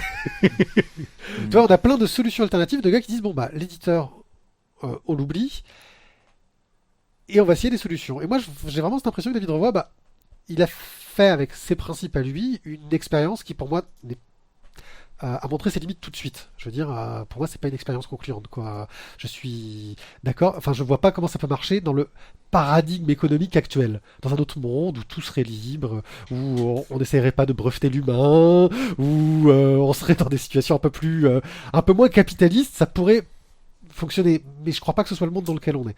Je trouve que ça aurait été drôle que ce soit un gars qui publie HSE, tu vois. Oui, oui, ça aurait été rigolo, oui, effectivement. Mais voilà, moi, je pense qu'on est vraiment dans cette période où on voit toutes ces expériences éditoriales arriver, même si je trouve que toutes celles qui sont des succès sont des mauvais exemples, parce que Laurel, c'est un cas particulier de réussite exceptionnelle, Maliki, c'est un cas particulier de réussite exceptionnelle, c'est des gens qui avaient des méga communautés sur Internet et qui ont réussi à en profiter parce qu'ils ont commencé à se faire connaître sur les blogs au moment où il n'y avait pas grand monde et ça les a beaucoup aidés là-dessus et ils ont une communauté gigantesque. Et donc moi je me pose cette question, est-ce qu'en fait le vrai problème, plus que ce qu'a essayé d'expérimenter cet auteur-là, c'est pas qu'il y a un problème sur le modèle économique dès le départ. Est-ce qu'il faudrait pas revenir aux auteurs salariés de magazines comme on avait à une époque? Est-ce qu'il faudrait pas trouver quelque chose qui fait que ça pourrait marcher un moment? Parce que j'ai peur qu'on se retrouve petit à petit dans une impasse à essayer de conserver des droits, alors que ce qu'il faudrait, c'est vous en donner plus. Alors, je pose la question aux auteurs. Vas-y Yann, lâche-toi. Ouais, c'est... Vous voulez envoyer la grosse artillerie tout de vas-y, suite, quoi. C'est parti.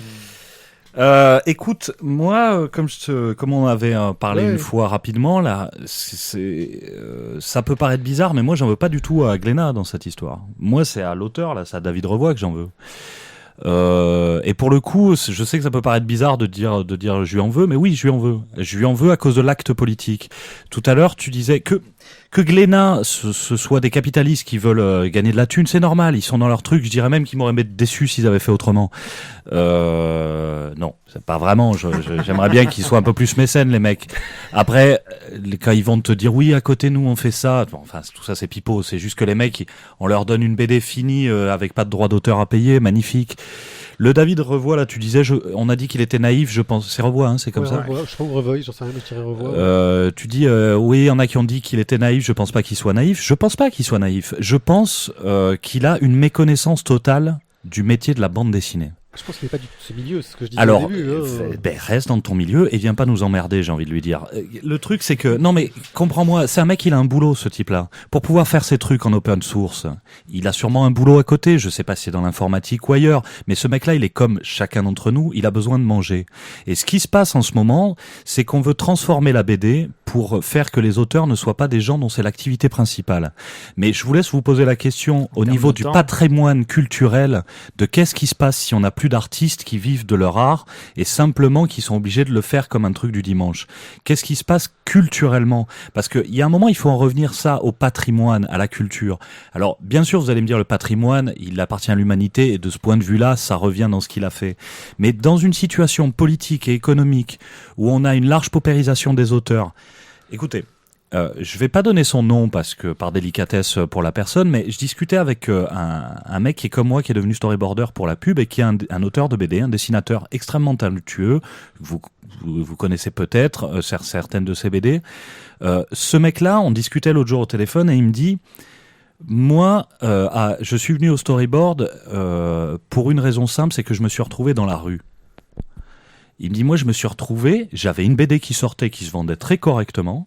Et je me suis retrouvé, j'étais dans ma caisse et j'avais plus nulle part où aller, j'avais plus un franc en poche. J'ai dû retourner chez mes parents à 35 balais. Il dit voilà ce que ça m'a coûté la BD. Et pas une carrière qui ne marchait pas, une carrière qui marchait correctement. Et du coup, à partir de ce moment-là, il s'est mis à faire, comme on a tous fait de plus en plus, à aller bosser pour la pub pour pouvoir gagner correctement sa vie. Et le problème, c'est que lui, là, il est en train d'adapter un truc qui est dans le libre. Je veux bien, moi, je vais pas me mêler de ça. Je sais pas comment ça se passe pour Blender, pour l'open source, etc. Je n'en sais rien. Mais là, il vient créer un exemple.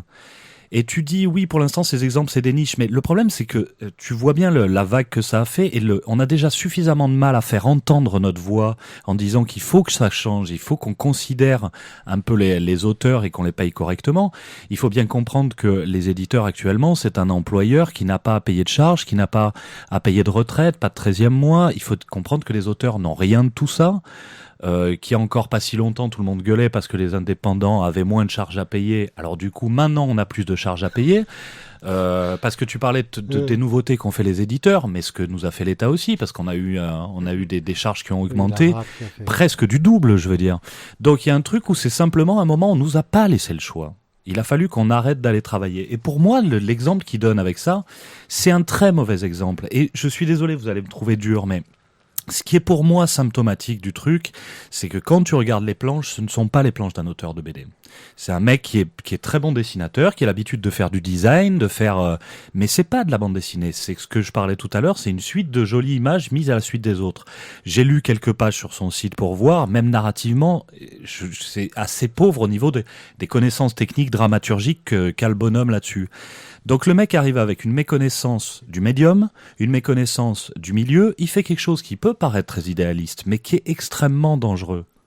Parce qu'aujourd'hui, pour la première fois, on se retrouve avec un éditeur au moment où le syndicat des auteurs de BD bosse depuis des années, se rend dingue pour essayer d'avoir quelques avantages maigres à donner aux auteurs pour pas que tout le monde quitte le navire. T'as des mecs comme ça qui créent pour la première fois une BD où c'est secondaire de payer, voire même de prévenir l'auteur. C'est un vrai problème. Tu le disais toi-même. Et de ce point de vue-là, l'exemple qu'il donne est très mauvais. Et s'il était vraiment auteur de BD, il ne l'aurait pas fait. Il aurait peut-être dit, je partage ma BD avec qui veut, elle est gratuite sur le net. Moi, je trouve ça génial, j'ai l'intention de le faire. Mais mes planches, elles sont là, venez, c'est gratos. Mais pas un éditeur. Oui, Creative Commons, mais tu mets pas la clause non commerciale, par exemple. Mais là, ça devient n'importe quoi, je veux dire. Je veux bien partager.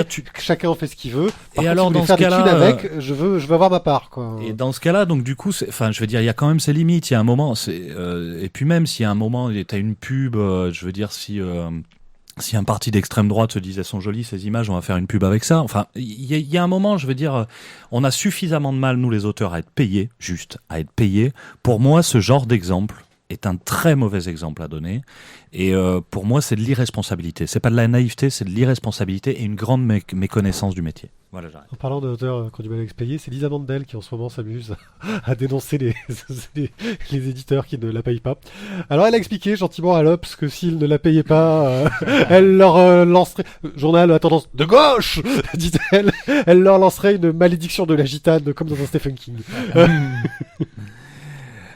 Pour rebondir un petit peu sur ce que disait Yann, moi je suis quand même aussi assez choqué par la démarche de Glénat, parce qu'effectivement, quand on feuillette cette BD, on a vraiment le sentiment que c'est quelque chose qui a été fait par quelqu'un dans son temps libre. Hein.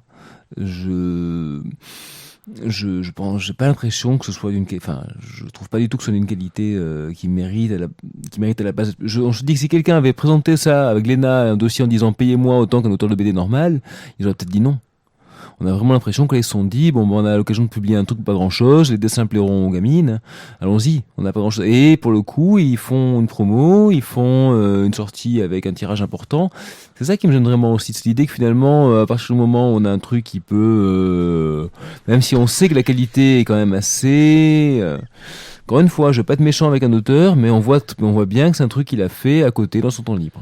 Et il le dit et il le reconnaît. Les histoires sont vraiment sans prétention, les dessins sont jolis, mais... En le laissant sortir en album, il empiète sur le... Et donc du coup, voilà, ça se retrouve... Et donc du coup, c'est quelque chose qui est mis sur le marché et qu'on propose au lectorat. Et quelle image aussi ça donne du métier finalement. C'est mais finalement, je veux dire, les auteurs de bande dessinée qui veulent faire de belles choses, qui veulent faire des histoires compliquées, complexes, qui respectent leur lecteur, finalement on s'en fiche, ils demandent d'être payés. On préfère prendre un truc avec des jolis dessins qui plairont à un certain type de lectorat pas exigeant, et on a l'occasion de faire du pognon avec, et on crée aussi comme ça de nouvelles normes quelque part. Je suis d'accord, j'ai bien aimé, mais bon après, vous écouterez nos chroniques. Moi je suis complètement... Pardon. Je voudrais avoir l'avis des deux autres quand même. Disons que non, enfin moi là, je vous dirais... Bon, j'entends totalement, hein, mais grosso modo, ce que vous lui reprochez finalement, c'est que c'est un amateur qui en le faisant sur son temps libre, a été édité et du coup qui donne entre guillemets une très mauvaise image du métier. Pas seulement, parce que c'est pas. S'il avait, s'il avait été payé comme n'importe quel auteur, après, je veux dire, c'est un choix que fait l'éditeur, qu'on pourrait estimer finalement courageux, et pourquoi pas. Oui, je pense qu'il faut enlever un peu la côté. On en a parlé la semaine dernière dans nos chroniques. Il faut qu'on enlève un peu le côté. Ça plaît ou plaît pas, là ce qui est vraiment parlant, c'est le côté non, moi, ce que je te dis basiquement, pour prendre un autre exemple, c'est que moi je suis maçon, j'apprends qu'il y a un mec, c'est son kiff de faire des murs, il les fait un peu de traviole, mais il les fait gratos, et du coup les gens vont se dire on peut avoir des murs gratos, et après ils vont venir me voir à moi en disant attends mec, ok ils sont plus droits, mais toi tu veux être payé pour ton truc, tu comprends là où il est le danger? Non mais je suis d'accord avec le danger, mais c'est quand tu prends par exemple certains, on va dire, peintres du début 19e qui étaient de la haute société et qui eux en fait faisaient de la peinture comme un loisir, un hobby, et qui n'étaient pas des crève-la-dalle, qui étaient à se bouffer leur toile parce qu'ils n'avaient rien à bouffer. Eux aussi faisaient de la peinture et peut-être avec moins de grande qualité ou plus grande qualité pour certains, mais oui, mais est-ce que du coup ils avaient pas besoin de se faire payer non plus? Tu es en train de me parler d'une époque où de toute façon tout ce qui était de la question du droit d'auteur ou du statut d'artiste était de toute façon merdique. Donc oui, non mais c'est pour ça que je vois pas le rapport, puisque de toute façon à l'époque peintre n'était déjà pas un métier en soi. Là moi je suis en train de te parler, j'ai envie de te dire mec, je te parle comme un ouvrier quoi. Non mais sérieusement, ce que je veux dire c'est que moi il y a un moment je vois pas pourquoi ce statut d'auteur nous mettrait à l'écart d'avoir droit au chômage, d'avoir droit à la retraite, d'avoir droit, ça paraît Mais ça je suis d'accord avec toi, tu as droit à tout ça. OK, mais maintenant un mec il le fait en dilettante, il l'a fait. Je veux dire, il a le droit de produire. Le problème, lui enlève personne ne cherche à lui enlever ce droit-là. Je veux dire, à la base, que quelqu'un fasse des dessins, qu'il publie librement sur le web, encore une fois, Yann comme moi, c'est très bien. Il n'y a aucun problème par rapport à ça. Et puis il aurait même très bien pu aller voir Glénat pour se faire publier si Glénat accepte. Non, là, la vraie problématique. Pour lui, voilà, oui, bien sûr. Le problème, c'est qu'il laisse la porte ouverte à un éditeur qui est là pour faire du pognon, de prendre du travail totalement gratuitement, ce qui prend forcément la place de quelqu'un d'autre. Enfin, je veux dire, à un moment donné, quand toi tu dépenses 100 € dans le mois pour tes BD, ce qui est déjà énorme, si tu achètes de la BD à ce type-là, c'est-à-dire que tu n'auras pas acheté de la BD à quelqu'un d'autre. Le problème, ça reste quand même fondamentalement l'exploitation commerciale à moindre frais d'un produit qui clairement n'a pas été fait par quelqu'un qui s'y investit autant qu'un professionnel, et dans un contexte quand même, surtout, il faut bien le rappeler, où on se demande comment faire pour que les gens qui créent les BD soient enfin un petit peu reconnus et rémunérés à leur juste valeur. Oui, mais Parce qu'on est on est dans un contexte où le marché de la BD, dans le cadre du marché du livre en général, est quand même encore l'un de ceux qui se portent le moins mal. Mais quand on voit que finalement ce sont les créateurs qui en vivent le moins bien, on se dit à un moment, cet argent qu'on génère la BD, à qu'est-ce qu'il va, je veux dire. Et c'est pour ça aussi qu'on en est de plus, excuse-moi, je finis parce que ça relie à ce que tu disais, c'est pour ça aussi qu'il faut pas s'étonner qu'il y ait de plus en plus d'auteurs qui se tournent vers des solutions de financement direct, participatif, parce qu'on se dit finalement, comment ça se fait que dans cette histoire-là, c'est tous les intermédiaires et les éditeurs qui ils gagnent plus que moi. Non mais moi, Prends en exemple ce qui se passe avec les agriculteurs. C'est le truc, voilà, le mec a fait son truc. Ok, soit. C'est d'une qualité X, Y, on s'en fout. Mais finalement, enfin là, tu dis, il donne une très mauvaise image, mais je pense plus que c'est Glénat qui, pour moi, je dirais, donne une mauvaise image. Parce que clairement, il vous dit, on s'en bat. Tu reviens toujours à cette histoire de mauvaise image, mais c'est pas une question de mauvaise image. Moi, je suis plus en train de te parler de Mauvais modèle. oui, non, mais comment ouverte, on appelle ça, tu sais, dans les procès une fois que ça a fait cas d'école. C'est jurisprudence. Voilà, une jurisprudence, c'est presque comme une jurisprudence. C'est qu'on le sait comment ça fonctionne. C'est que ça donne une liberté supplémentaire à l'éditeur. Une fois que ça a été fait, le tabou est levé. Donc pour la première fois, on a un éditeur qui a sorti un bouquin sans payer l'auteur directement, et dans l'absolu, il n'était même pas obligé de le prévenir. Et sur un point aussi très important, il faut savoir que dans toute la polémique, l'éditeur n'a pas ouvert sa gueule et a laissé l'auteur se défendre tout seul. Et puis il y a un truc, ce que je veux te dire, mais je comprends ce que tu veux dire. Sur le rable, hein. Ce que je veux dire, c'est que le problème, c'est un problème de déplacement. C'est-à-dire, à deux endroits, c'est un problème de déplacement. C'est-à-dire que ce qui fait qu'il marche dans le logiciel, le libre, l'open source, ça marche dans le logiciel, ça a une raison d'être et c'est d'une importance capitale dans le logiciel. C'est pas la même chose sur l'objet artistique et c'est pour ça que je parle d'irresponsabilité. C'est-à-dire, en gros, tu vas te positionner sur un marché que tu ne connais pas, dont tu ne connais pas la situation économique et financière des différentes personnes qui en vivent, et quand même tu prends une position qui est extrêmement importante et économiquement et politiquement. C'est ça qui est important. Et ensuite, le deuxième déplacement qui est important dans cette histoire, c'est du numérique vers le solide, vers tu vois, l'impression papier. Et là encore une fois, ce qui vaut pour le numérique ne vaut pas forcément pour l'impression. Et pourquoi ? Parce qu'il y a des réalités qui sont différentes. Encore une fois, moi je ne me permettrai pas de prendre une décision qui peut faire jurisprudence pour un corps de métier dont je ne sais rien. Et c'est ça que je lui reproche. Là, grosso modo, il aurait peut-être dû savoir, mais est-ce qu'on ne peut pas aussi se dire que David Rowe peut-être était un peu ignorant du système pourquoi non il est ignorant de ce système-là, mais quand même. Voilà, juste. Tu peux quand même pas ignorer, à partir du moment où tu lances un minimum là-dedans, que le mec il sait absolument pas que les auteurs ils galèrent. Que les auteurs galèrent, soit, mais est-ce que toi tu peux déjà imaginer que, ok, moi je fais de l'informatique en Creative Commons, mais que le mec sache ou pas, que le mec sache ou pas, moi si je l'ai en face de moi, je vais lui dire, mec, t'as déconné. Il va me faire, oui, mais je savais pas. Eh ben ouais, j'ai quand même envie de te mettre un taquet. Finalement, tu comprends moi aussi, moi de mon côté. Je suis entièrement d'accord avec toi, Yann, mais c'est pas tant l'auteur. Ouais, mais t'es d'accord avec moi, mais voilà, mais tu commences à me chauffer, quoi. Disons que l'ignorance seule, même n'excuse pas tout. Exactement, parce que je peux pas dire sinon j'ai pris la voiture et puis je savais pas qu'en fait le signal qui était là, le feu rouge, ça voulait dire qu'il fallait pas passer. Il y a permis pour conduire. Il y a pas de permis pour être dessinateur. Et il faudrait. En plus, excusez-moi, mais il y a aussi cette histoire, et je suis désolé, là c'est plus personnel et je sais que je suis beaucoup plus attaquable là-dessus, mais il y a aussi l'histoire du nivellement par le bas. C'est-à-dire que moi, j'ai clairement un éditeur qui m'a dit un jour, Yann, les planches que tu fais sont très belles, mais je préférais qu'elles soient même moins belles et qu'elles arrivent en temps et en heure. Le truc, c'est que quand on prend cette décision, pour moi, encore une fois, j'en reviens au patrimoine. C'est quelque chose que c'est important au niveau d'un pays ou au niveau mondial. C'est le patrimoine, c'est notre histoire et la culture a une importance capitale. Et vu que en cinéma, en bande dessinée et de ce que j'en sais en littérature, vu à quel point on rabote sur la qualité pour des questions uniquement financières, ce qui fait que on a de plus en plus de BD qui sortent et de moins en moins de bons auteurs et de bonnes BD qui sortent. Et le problème, c'est que les mecs qui veulent faire une bonne BD, ils savent qu'ils le font à perte. Ils savent qu'ils le font comme un sacrifice. Et ça, c'est pas normal. Ça, c'est pas normal. Et le problème, c'est que ce genre d'expérience Pepper and Carrot, là, ça rajoute encore vers le nivellement vers le bas. C'est-à-dire, on sait que ce mec est pas au point en bande dessinée, en narration, etc. Mais voilà, c'est gratos. Et on va trouver des gens pour nous l'acheter. Et il y a en plus ce problème de nivellement par le bas qui, pour moi, rajoute à la gravité de l'ensemble. Je vais juste en rajouter juste une ligne. Je pense qu'on a déjà parlé des BD Total dans l'émission, il y a un moment de ça. Même les auteurs des BD Total étaient payés. Et là, ce mec-là... Les BD Total, c'était des trucs qui te refilent en cadeau. C'était dans Total, les mais stations alors- Ouais. Ouais, mais souvent c'était des Des BD rééditions. qui avaient eu un petit échec commercial, il y avait eu du Indiana Jones, ou bien alors des trucs connus qui étaient là en produit d'appel. Même eux, et clairement, c'était des BD de merde, hein, même eux, ils ont été payés pour leur boulot. Et là, ce gars-là, il fait ce qu'il fait, mais... Et lui, il considère qu'il a été payé parce que c'est son Patreon qui. il empiète, il marche sur les plates-bandes des mecs dont c'est le boulot, quoi.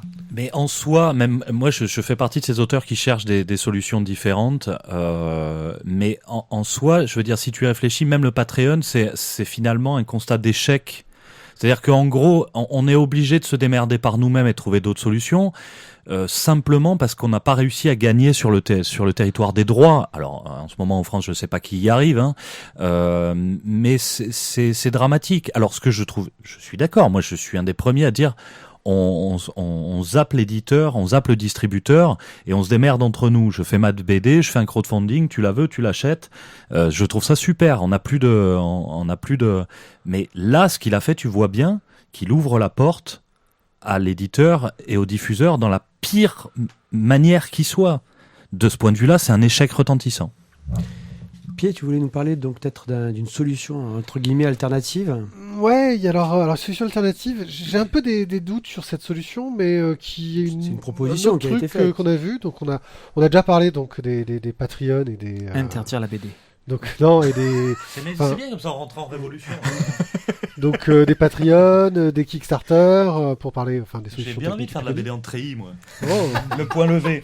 Pas l'autre, du coup. Et l'autre, parce que sinon tu vas pas dessiner. dessine de l'autre main. C'est pour ça que les dessinateurs gauchers sont toujours favorisés. C'est clair. Newton qui soit lent.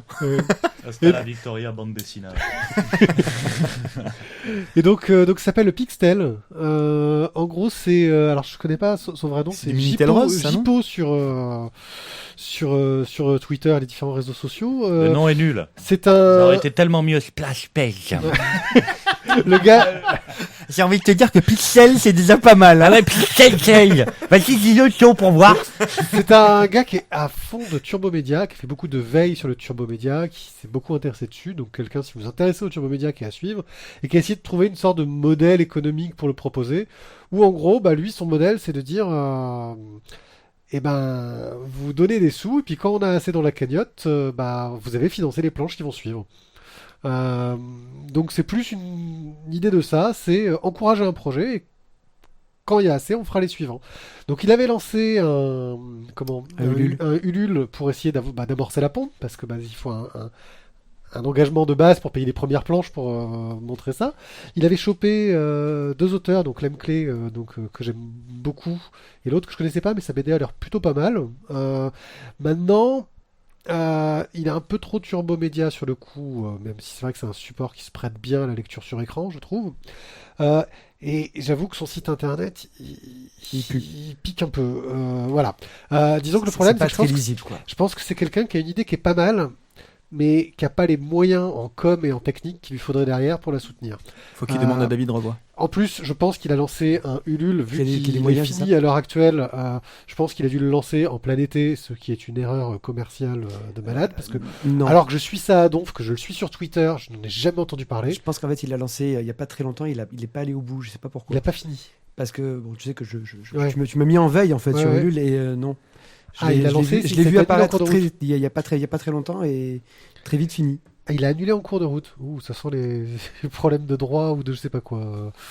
Je pense que ce dont tu es en train de nous parler va nous sauver la vie. Hein. Ouais, ça donne- Non, mais je dirais qu'on est encore dans une recherche de modèles différents. C'est-à-dire, là, c'est vraiment on met une cagnotte qui vont permettre de publier du feuilleton pour le coup. hein. c'est-à-dire, en fait, sur que- Minitel pour publier vos planches. Mais pourquoi pas un système envoyer vos bouées de sauvetage alléluia. directement, quoi, tu vois.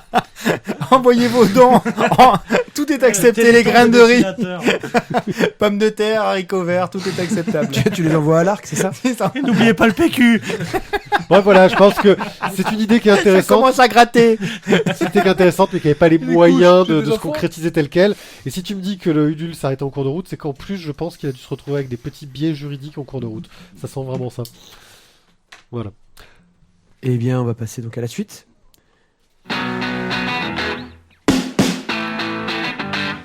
Ces transitions, elles sont bossées, j'adore ça. Ah, c'est au scalpel, je veux dire. C'est au scalpel, mais en fait, en même temps, je transitions, comprends pas en fait pourquoi tu commences dans ma chronique, mais. Non, c'est la Non, mais transition. c'est là. une habitude pour Ah, toi. on va passer à la suite. Tu envoies le jingle, Pierrick? Il m'a pas fait le geste. Normalement, il doit me faire le Ouais, geste pour c'est me dire ça. envoie le jingle. Il m'a pas fait le geste. Ok, donc tout commence en fait par une C'est pas celui-là. putain de journée, voilà, où tu te dis, bah voilà, merde, splash page dans 3 jours. Excuse-moi, tu peux le refaire? Splash page. Merci. Flash Non, page. Voilà, dans 3 jours, et là, pas de sujet. En plus, donc il paraît que je suis le rédac chef de l'émission. C'est vrai, c'est vraiment une rumeur. hein.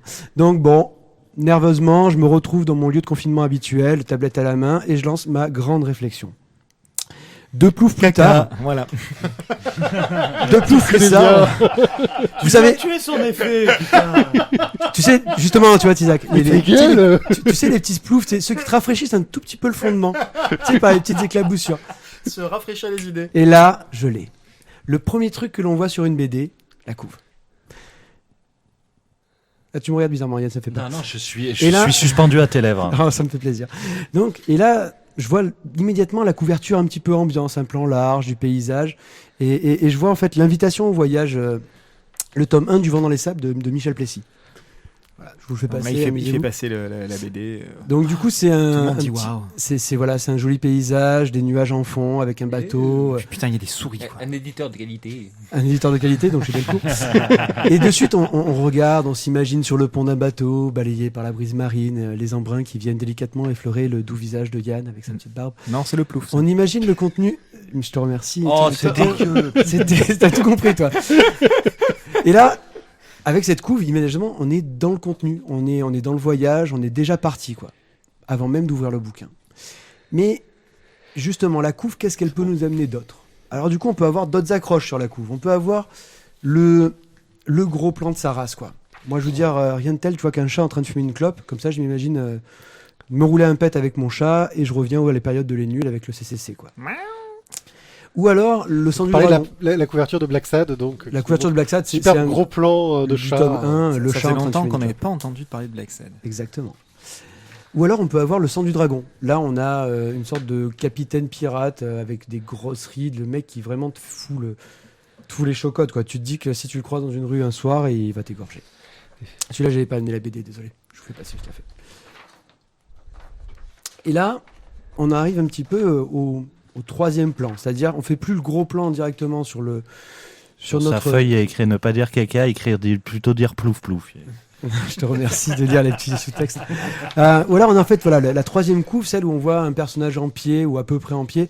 Un visuel assez fort justement pour imaginer le ton de la bande dessinée ou le sujet qu'on va traiter.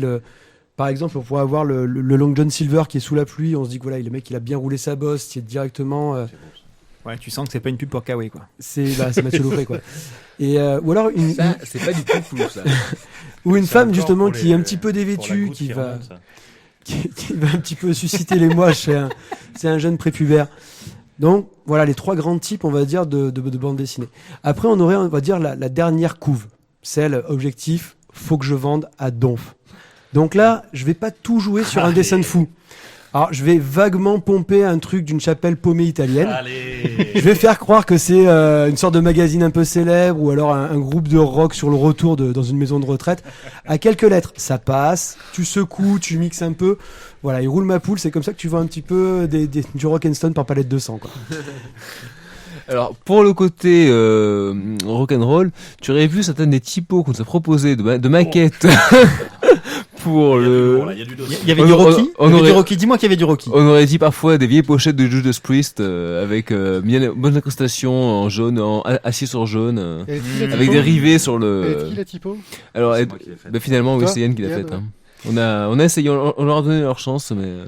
J'avais vu sur BD Zoom, ils montraient un peu tous tes essais pour les couves. Non, en fait, ils en ont rien à foutre. Ouais, mais ce que j'avais l'impression. Ça, je te remercie, Il a ouais. pas fini. Non, juste pour vous dire voilà que pour les couves, si vous avez au centre belge de la bande dessinée à Bruxelles une exposition sur les couvertures, justement, donc du 28 mai du 20 septembre au 28 28 mai mai 2015. 2017 à Bruxelles.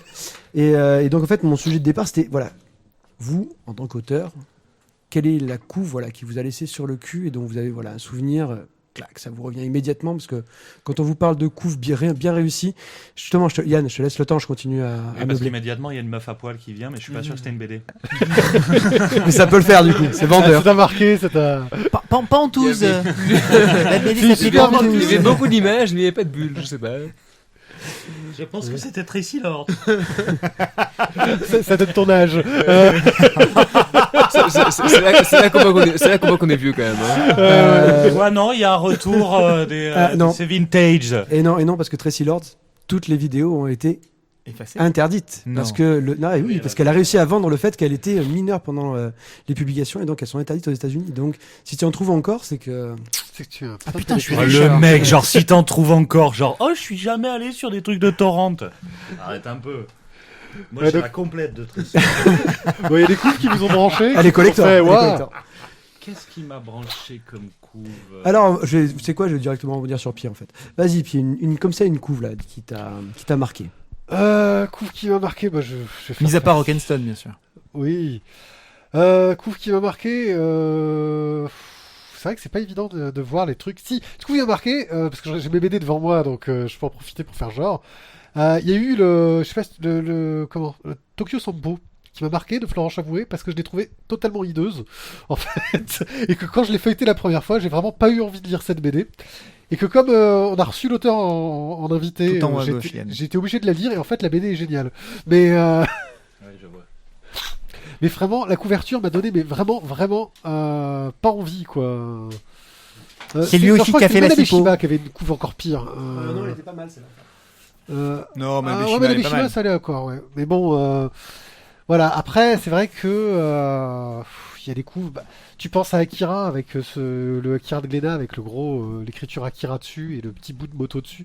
Enfin, je sais pas. Il y a des éditeurs qui font des sortes de couves de collection où ils ont une astuce graphique qui va faire que tu la vois, tu sais que c'est cette collection et que ça va être cool, quoi. Et moi, j'aime bien les options graphiques, de toute façon.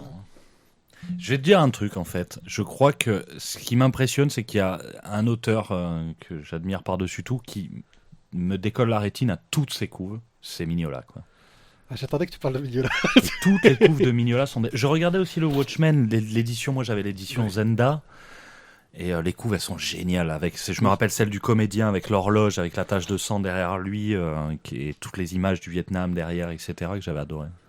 Mais ouais, non, sinon Mignola, à chaque fois qu'il fait une couve, ça te déchire. Alors là, Ouais. comme ça, non, une couverture qui me revient. Michel Rosebif, je m'en a parlé plusieurs fois. Non, moi je me souviens de la première fois que j'ai pris une BD de Dredd en France.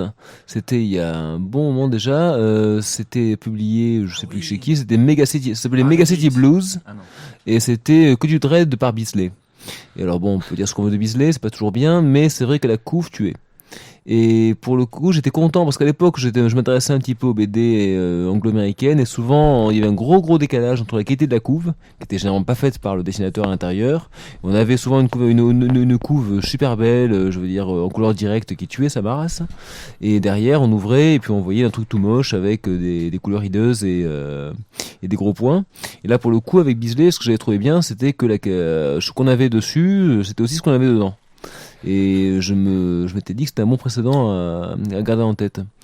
Mais voilà, ça me dit aussi un petit peu le regard de l'émotion. Et C'est souvent pareil pour les meufs aussi.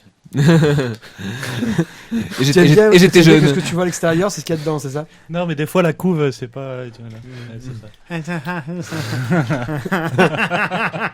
Non, mais c'est vrai que du coup, ça m'a rappelé cette couve de Bolland aussi, que moi j'avais vu chez Aredit, où c'est juste Dredd en pied qui tient un espèce de punk qui est devenu tout mou à force de se faire taper dessus. Et il y a rien d'autre, c'est très graphique, c'est super beau. Moi, à titre personnel, je trouve que la couve de Pepper and Carrot.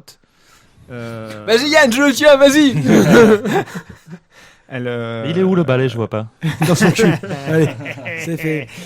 Non, tu vois, on parlait sur le principe des couves racoleuses. Quand on était en petite discussion par texto tout à l'heure, je trouvais que voilà, il n'y a pas que les couves racoleuses avec des gros nibards et un cul qui dépasse. Pourtant, celle qui vaut le mieux. Ce genre de conneries avec un arc-en-ciel, un chaton, voilà, le chaton, l'arc-en-ciel avec les petites fleurs, le choix des couleurs, etc. C'est du commercial, c'est purement commercial. Non, parce que ça ment pas sur la marchandise. Voilà. C'est-à-dire que moi, le commercial, c'est quand ça ment sur la marchandise où t'as un problème. En fait, Quand tu tout regardes la couve l'intérieur et- est du même acabit. Donc, c'est vrai, effectivement, c'est raccord, mais c'est tout commercial. C'est en ça que ça Oui, me c'est pose parce problème. que t'as. Oh, bah non, Mais justement. c'est joli aussi, faut être honnête. Je comprends que ça puisse se plaire. Ouais. Tu donnes ça à ma fille, je suis sûr qu'elle l'ouvre et elle regarde ce qu'il y a dedans. Mais là, je sais pas, là, tu parlais des couvertures racoleuses à Fiagre Nichon.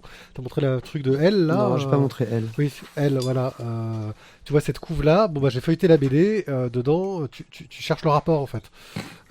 Mais tu cherches le rapport. Ce qui me tue, c'est que le mec, même en copiant une photo, il arrive à mettre des pins quand même. L'œil du professionnel, là.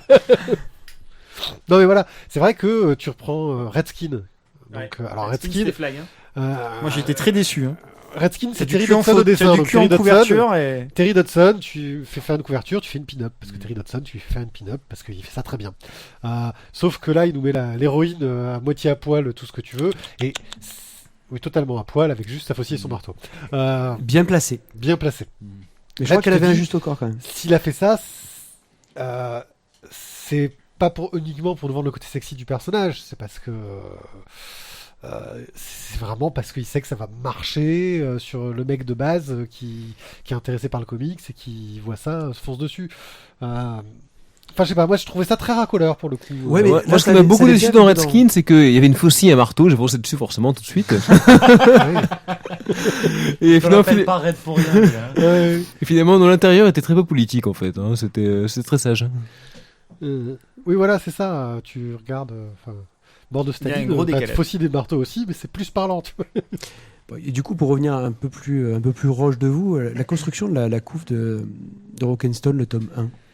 Parce que du coup, c'est vrai que comme Pied a commencé à le lancer en fait sur. Alors, je sais plus le site, excuse-moi. BD Zoom. BD Zoom. Il y avait une petite explication justement avec des différentes thèses que tu avais fait. 22. Ben, le fait est que Yann a fait un gros boulot à ce niveau-là en proposant plein de choses qui étaient souvent intéressantes. Hein. Là, c'est David Chauvel qui a bien aidé à trouver la bonne direction, je dirais. C'est lui Voilà. qui a dit faites comme ça et c'est bien. Et non, effectivement, c'est vrai qu'elle s'est imposée d'elle-même, quoi. C'était une évidence. Il y avait le côté iconique. En même temps, ça correspondait vraiment à ce qu'on racontait dans l'histoire. Donc, on peut pas dire qu'on a trompé sur la marchandise. Voilà. Oui. Franchement, avec une fille à gros seins, ça aurait été bien. Et dans le genre couverture, il y a des couvertures qui vous ont déçu par rapport. Enfin, vous avez acheté un truc en disant la couverture est trop belle, mais vous l'aviez pas feuilleté avant et vous faites merde. Bah, très jeune, j'ai compris que ça valait le coup de regarder un petit peu l'intérieur quand même avant d'acheter. Récemment. Moi, ça m'est arrivé plein de fois, mais que avec des livres. Micro, s'il te plaît, Yann. Non. Non, tu dis une connerie, donc non, pas micro. Non, je disais du coup au micro, alors je vais la redire au micro. Je disais, Non. ça m'est arrivé plein de fois, mais que avec des livres de cul. Ah, Mais oui. quand t'es petit, que tu vas dans la librairie, à l'époque, Internet n'existait pas. Ah, ouais. N'existait pas. Et du coup, t'avais pas le temps de mater. T'étais là, t'étais en secret, t'étais en mission, t'étais un ninja, quoi. Mais au contraire, ça faisait partie du plaisir. Tu savais pas si t'allais être déçu ou pas à l'intérieur. Et Moi, je c'est pense très bizarre ce que je viens de dire. Et donc, une fois que tu as été à l'intérieur, tu as été déçu. Mais non, généralement pas trop en plus. Je suis pas ce genre de gars, moi je suis un enthousiaste. Hey, c'est chouette en fait. Et vous pensez que. Splash, Là, par exemple, graphiquement, page, Surtout Splash. splash page. graphiquement, le style de ta couve n'est pas du même style que ce qu'on va trouver à l'intérieur. Est-ce que tu trouves pas que c'est un peu. Je pense, par exemple, les derniers Spirou, Johan fait des couves en couleur directe. Oui. Ce qui n'a rien à voir avec ce que tu as à l'intérieur de l'album, quoi. Hein. Est-ce que tu crois pas que c'est une sorte de. Alors, je vais te dire franchement, je pense qu'avec Gaëtan, on a fait quand même un boulot suffisant à l'intérieur pour pas que le mec se sente spolié. Parce que pour moi, le problème est plus du fossé qu'il peut y avoir. On le voit souvent en comics. T'as une couve vraiment qui déchire à l'intérieur où waouh, frère, vraiment ça pique les yeux. Là, effectivement, je peux comprendre que le mec se sente spolié, mais je veux dire, en même temps, pour moi, le vrai boulot, c'est celui des planches. Celui avec lequel on s'est penché avec Gaëtan, le fait que j'utilise C'est commercial, quoi. Voilà, c'est ça, ouais. Non, en plus, pour le coup, cette couve, moi, effectivement, c'était pas une idée à moi, c'est une idée qui m'a plu, mais après le fait de le faire en couleur directe, je t'avouerai que c'est plus parce que, enfin, pseudo couleur directe, parce que là, c'est du painter. C'est plus à cause de Blueberry, en fait. Et moi, j'ai jamais été déçu par un Blueberry. Toutes les couves étaient c'était des gouaches monstrueuses de Giraud, et l'intérieur était tout aussi monstrueux, même si c'était pas en gouache, quoi. Enfin, moi, c'est plus ce côté-là, le côté minot, qui rend hommage au BD qui, je sais pas, pour moi, la BD populaire, ça reste ça. T'as une belle BD gouachée, une couve gouachée, et l'intérieur ancré, quoi. Et alors, Isaac. Eh oui, c'est à moi. C'est pas un courrier. C'est pas un courrier. Et non, ce n'est pas un courrier ce soir, messieurs, dames. Une fois n'est pas coutume, ce soir j'ai un espace de parole non désiré. Et oui. Et par conséquent non chanté. Cet espace m'a été offert par El Dictatorbis, alias Thio, en me disant écoute, présente un auteur que tu aimes. Oh putain, tu le fais super bien. Vas-y, invite-nous au voyage. En fait, c'est en texto. Hein, Alors, sinon, je peux le faire comme ça aussi. C'est plus raccord sur ce soir, mais il va m'en vouloir au bout La d'un moment. synthèse vocale de son téléphone est vraiment pourrie. C'est un quoi, au fait, ton téléphone? Moi, c'est un Spirou Fantasio. Donc, vas-y, invite-nous au voyage. J'aimerais que tu m'offres du rêve. Là, ça fait pervers tout de suite. Hein. Bref, donc j'en passe et des meilleurs. Hein. Il a passé la brosse à reluire hein, dans le genre asticage en règle. Voilà. Bref, je préfère ne pas vous dire où est-ce qu'il est allé. Tu t'es fait cirer les boules, c'est ça? C'est cela même. Tout ça pour finir par un... Tiens, tu sais quoi, tu pourrais nous présenter David B. Tu l'aimes bien. Et en plus, t'as lu pas mal de trucs de lui. Oui, bah, tu m'étonnes, heureusement. Parce qu'avec faire une chronique sur un parfait inconnu, c'est quand même tout de suite moins évident quand même. Hein. Donc voilà où nous en sommes, chers auditeurs. On m'a imposé une chronique genre « Hey, toi, le petit pigiste au boulot, tout ça, il y a 3 jours. » Voilà, les esclavagistes, reconnaissez-vous. Attends, c'est large, quoi. Large, tranquille, quoi. En plus, j'avais que ça à faire sur 3 jours, j'ai envie Comme de te si dire. ça avait j'étais pas nickel. depuis 3 mois qu'on allait refaire une splash page un jour. Mais je fais jamais de chronique dans les splash, putain. Bref, quoi qu'il en soit, mon sérieux professionnel de non-journaliste m'a tout de même poussé vers l'avant, et je vais vous livrer tout ce que je peux sur ce magnifique auteur, qui est David Eh bien, B. c'était très bien, merci. Merci. Mais il l'a fait gratuitement aussi, d'ailleurs. Moi, j'ai trouvé ça un peu chiant, moi. Messieurs, dames, bonne soirée. David B, est-ce que ça vous parle, messieurs? Ouais, d'ailleurs, tu vois, dans les BD qui font plaisir, qui se font trop rares, là, j'ai mis la main il y a pas longtemps sur sa BD sur les rapports entre l'Amérique et l'Orient, là. Oui. Les meilleurs ennemis. Les meilleurs ennemis, et ça fait plaisir, t'as vu? Non, Donc voilà, donc j'ai sorti quelques petites BD histoire que ces jeunes hommes puissent se rafraîchir la mémoire. Donc, David B. Attention, on rentre dans la partie intéressante. David B est né à Nîmes le 9 février 1959 sous le nom de David Beauchard. Waouh, belle imagination sur le choix du pseudo. Il suit des cours de publicité à l'école des arts appliqués du Perret à Paris pour une raison simple. Il souhaite suivre les cours de Georges Pichard. C'est pas une invention de ma part. Hein. Le mec, il s'appelle vraiment Georges Pichard. Je ne connaissais pas du tout Georges Pichard. Hein. C'est un pur dessinateur, effectivement. Il a fallu que je farfouille un petit peu. Grand maître du noir et blanc. Et des filles sexy. Et j'y viens. Donc, grand maître du noir et blanc, c'est déjà un grand point d'intérêt particulier pour le petit David Dounet. Hein. Et puis, accessoirement, ce Georges Pichard est très très doué pour dessiner des BD de cul. On va simplifier la donne, hein, on va faire ça comme ça. Hein. C'est assez vendeur. Même si je ne pense... il a fait splash. Bah, apparemment, David Dounet aussi. Même s'il a jamais fait de cul derrière, apparemment, ça lui a bien plu. Donc voilà, monsieur Beauchard a su profiter de l'atout de Georges Pichard. On va dire ça comme ça. N'est-ce pas? Ah, n'est-ce pas? Bon, ce n'est pas son seul mentor, on va dire, mais quand même. Je vais pas faire non plus l'inventaire complet de la bibliographie, parce qu'alors là, Mathieu m'a dit, franchement, t'as lu pas mal de bouquins de lui. Ouais. Bah ouais. Et puis là, on regarde la bibliographie et 12 pages après, j'avais toujours pas fini, on n'était toujours pas arrivé au BD que moi j'avais lu. Donc voilà, franchement, j'ai failli te maudire sur 12 générations là, quand j'ai vu ce genre de truc. Le monsieur a l'imagination, le crayon fertile, puisqu'il fait un petit peu de tout, et du dessin et du scénario. Donc pas de panne sèche devant la feuille, et au cas où les éditeurs ne souhaiteraient pas le suivre dans ses productions souvent atypiques, il faut dire ce qui est, il participe également activement à la création de l'association. La création. À la création de l'association. Et chez qui il publiera notamment des œuvres importantes et fondatrices pour lui, donc Le Cheval Blême, que vous avez entre les mains, et L'Ascension du Haut Mal, que nous chroniquerons un jour peut-être. Le Cheval Le Blême, dernier tome qui me manque. c'est ça. Alors, et Le il y a- Cheval Blême, lui, est sorti dans l'émission 122, messieurs, dames. La révolte d'Hopfrog et le Capitaine Écarlate, là, je viens de réaliser en fait en voyant sa biblio, c'est 2 de mes BD préférés. Quoi. Ah, Et c'est vraiment des BD terribles.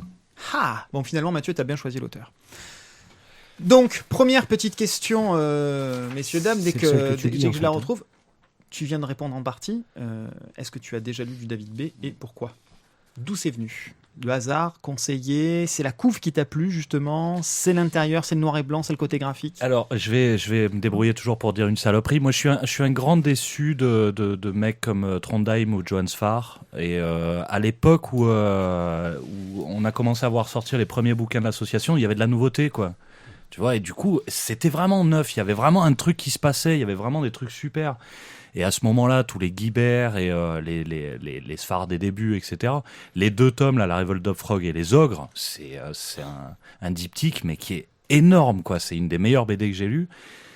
Et quand je vois ce qui pondent maintenant la plupart de ces mecs-là, même l'association, finalement, je trouvais un peu finir à tourner un peu à vide. Et puis c'est beaucoup, on se regarde maintenant. On se regarde faire. Jean-Claude JC Menu, je sais plus, c'est Jean-Claude Oui. Menu, on est la preuve Oui, vivante. il a carrément fait sa propre maison d'édition derrière. Voilà. Apocalypse. Et du coup, voilà, moi je sais que par exemple Sfar, j'ai vu qu'une baisse permanente de ces trucs. Et David B, j'ai l'impression que non. J'ai l'impression que c'est un de ces mecs qui, en même temps, il reste très fidèle à ce qu'il fait depuis le début. Et tu sens que le mec, il a envie de faire un bouquin, il le fait. Voilà, il n'y a pas plus de questions que ça, et il le fait bien. Et Sfar, voilà. il a envie de faire un bouquin, il le fait. Maintenant, il faudrait que l'éditeur lui dise non de temps en temps. C'est un peu l'idée, ouais. Arrête avec tes caprices, tu fais un tour au coin, tu files. Voilà. Tu réfléchis 2 C'est vrai que secondes. le travail d'éditeur, c'est aussi de ne pas publier certaines choses, quoi. Tu tournes 10 fois ton crayon dans la main avant de dessiner. Et pour toi? Alors non, vraiment pas mieux, parce que là, c'est pas un auteur que je connais bien. J'ai déjà feuilleté L'Ascension du Haut Mal. C'est pour moi la BD qui me parle le plus quand on dit David B. Mais c'est vraiment pas un auteur que je connais bien, donc je vais éviter de dire trop de conneries pour le coup. Bon, alors moi, si je devais résumer un petit peu David B en 4 mots, et je ne fais que les emprunter finalement à ses propres paroles, c'est histoire. C'est quand même quelque chose qui est assez fondateur pour lui. Il se sert énormément de la petite et de la grande histoire. Les rêves, ça fait partie également de ses thématiques principales, on va même dire les cauchemars. Il avait lancé une série qu'il n'a pas continué d'ailleurs. Alors, on pourrait y revenir, mais en fait, voilà, c'est un auteur qui, comme il le dit, il a des tas de projets. Puisque tu en profites, je la sors tout de suite. J'ai des tas de projets que j'arrose de temps à autre et qui croisent mon jardin secret. C'est un gars, enfin bon, on va dire qu'il parle presque comme il dessine, hein, c'est toujours un petit peu onirique. Mais c'est ça, quand on regarde un peu sa biblio, c'est en cours. Il en a sorti un, il en a sorti 2. Mais il y a plein de choses qui sont en cours. Et effectivement, on a l'impression que c'est un peu ça. Il les dessine un peu comme ça quand c'est le moment, quand ça lui vient. Et, C'est un reproche qu'on peut lui faire là. Hein, et du coup, pour avoir du suivi, c'est compliqué. Ouais. Voilà, c'est Mais clairement celle-là, là, compliqué. C'était quoi la ville des. Comment ça s'appelait? Ah oui, bah, c'est sur Trieste. Non, la ville des mauvais rêves ou le truc, je sais plus quoi là. Ah, ça là, je vois pas ce que c'est. En collaboration avec je sais plus qui, et qu'il a jamais sorti la suite, c'était chiant quoi. Ouais, bah, sur le même principe, voilà, il avait commencé à parler justement des petites histoires dans la grande histoire quand il faisait ses visites en Italie. Après, il était censé y avoir une suite justement à tout ça, de toutes les villes qu'il pouvait visiter. Et bon, ben voilà, ça s'est arrêté à un tome et c'est en cours. Voilà, c'est des choses un peu bizarres, un peu dommages, on va dire, avec David B. Donc c'est quand même un auteur qui est, à mon sens, extrêmement intéressant. Il prend un malin plaisir à glisser dans chacune de ces cases des allégories, des représentations mythiques, mystiques, qu'on connaît un petit peu tous, mais qu'il faut régulièrement aller farfouiller, aller chercher. Chaque planche, c'est un petit jeu de pistes qui amène le lecteur à essayer de trouver le petit détail caché. Il faut passer son temps à tourner le bouquin dans un sens, dans l'autre, parce que toute la page est intégralement utilisée, mais dans tous les sens.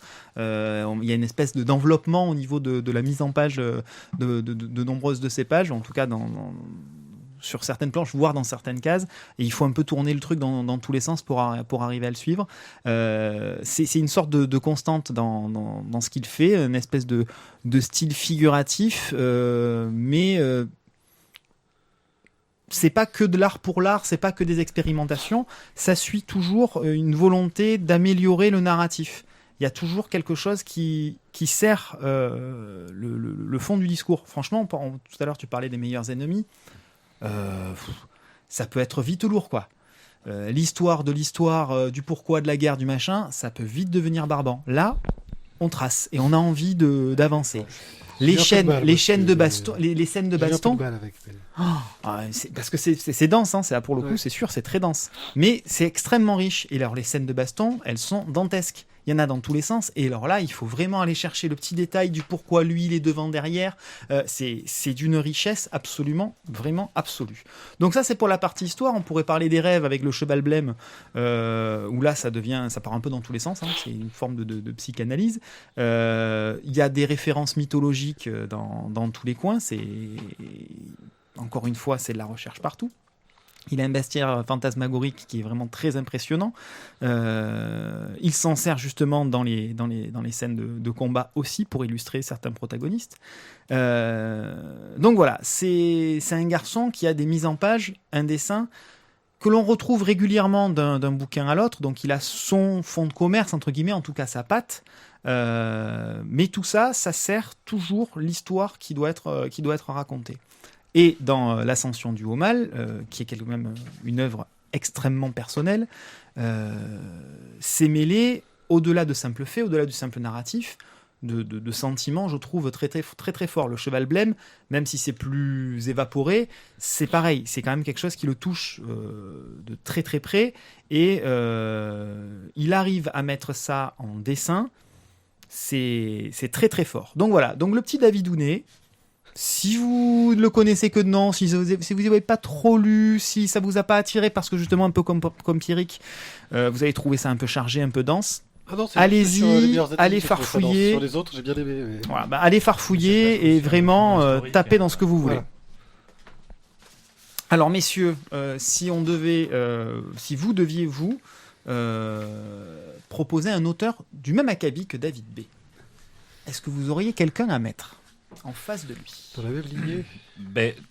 Moi, il y a la filiation avec Tardy qui est assez évidente au niveau du trait, hein. Mais après, moi, il y a quelque chose de... je dirais pas comment il s'appelle là, le Marc-Antoine Mathieu, je sais pas quoi, celui de Delcourt, parce que lui, je le trouve très en surface, en fait. Je trouve que c'est plus des exercices qu'autre chose, il n'y a pas de vraie profondeur. Par contre, finalement, moi, je lui trouve quelque chose de Chris Ware, en fait. Dans ces dessins qui ont une propre narration intérieure, dans le fait que tu as presque un livre-objet, où tu sens un espèce comme si le truc voulait bouger en permanence, et tu vois. De ce point de vue-là, je sais pas, bizarrement, il me fait un peu penser dans sa narration à Chris Ware, en fait. Et là, alors, il y aurait peut-être effectivement un auteur qui me vient aussi, même s'il a un style moins onirique. Là, tout de suite, vous allez m'aider parce que son nom m'échappe, il est tard. Celui qui a fait Blankets. Craig Thompson. Craig Thompson, oui. Craig Thompson, oui. J'ai rien lu de lui. Je dis ça, j'ai trouvé que j'ai rien lu de lui. Moi, j'ai lu. On a sympathisé, il m'a fait un dessin qui est magnifique. Oh.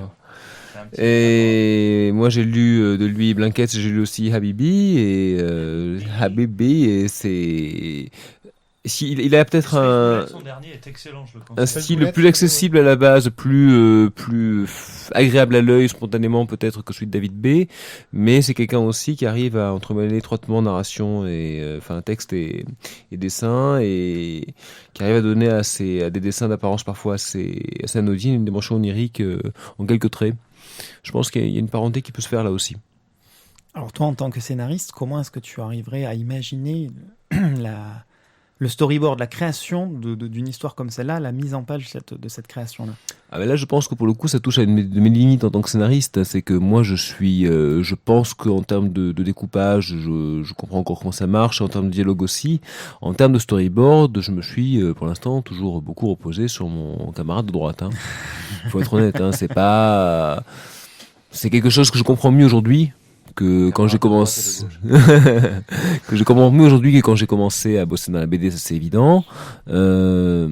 Après voilà, j'ai personnellement beaucoup d'admiration pour les gens qui arrivent à faire bien les deux, parce que c'est que je connais, j'ai aussi appris mes limites quand je me suis mis à la BD et voilà, ça se travaille aussi, mais Justement, des auteurs comme justement là où je la rapproche de Chris Ware, c'est que c'est des mecs où tu peux plus différencier l'écrit du visuel en fait. Ils ont une narration.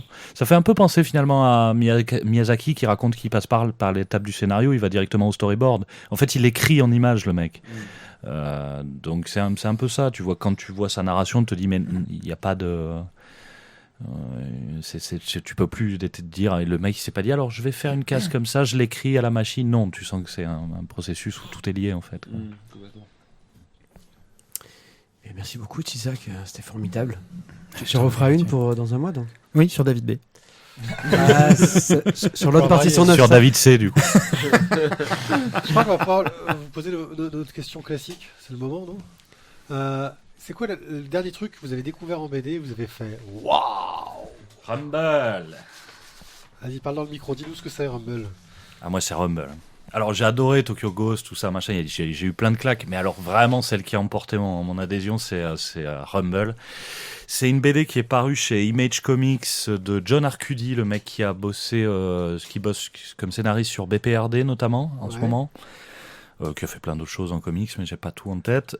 Et donc James Aren, un dessinateur que j'ai découvert il y a peu et que j'adore, et qui a un style très très fun, très dynamique. En même temps, le mec, tu sens qu'il se prend pas la tête, qu'il se fait plaisir, et en même temps, ça marche du feu de Dieu, ça a une patate pas possible. Rumble, ça a été traduit, mais je sais plus qui c'est qui l'a traduit en France, Glénat. Et alors, moi j'avais entendu beaucoup de mal de cette traduction, et quand je l'ai vu, effectivement, j'ai été content d'avoir le bouquin en anglais, parce qu'effectivement, ils ont fait du sale boulot, notamment sur les onomatopées, etc. machin. Graphiquement, c'est assez dégueulasse. Vu que c'est pas trop compliqué, si vous avez un niveau d'anglais suffisant, moi je vous conseille de le commander en TPB directement chez Image. Il y a plein de libraires qui vous proposent de faire €1, $1, donc c'est même plus économique. Et donc qu'est-ce que c'est Rumble très rapidement ? En fait c'est un truc, ça part comme tu te dis, les mecs se sont fait plaisir, c'est un gros bordel, ça n'a ni queue ni tête. Et en fait ils arrivent à te surprendre parce que c'est fun, te dis les mecs ont fait ça pour du fun. T'as un espèce d'épouvantail avec une épée 2 fois plus grande que lui qui se met sur la gueule avec des monstres. T'as un petit serveur de bar qui voit ça et qui comprend pas ce qui lui arrive et te dit bon vous êtes fait plaisir quoi, c'est juste du fun. Et en fait non, tu te rends compte que derrière tout ça il y a non seulement une histoire très construite avec une vraie mythologie qui tient debout, et même surprise à la fin du premier ou du second TPB, ils arrivent même limite à t'émouvoir, donc voilà, un vrai kiff, je conseille Rumble de James Aren et John Arcudi. Nicolas ? Alors moi j'avoue que j'ai aussi beaucoup aimé Rumble que Yann m'a fait découvrir. C'est pris, alors tu dois trouver autre chose. Oui c'est sûr, mais j'ai trouvé autre chose en fait. Alors c'est une BD, je dirais pas qu'elle ait forcément que des qualités, mais là c'est le fait de la revoir derrière moi qui m'a fait penser. C'est Niels.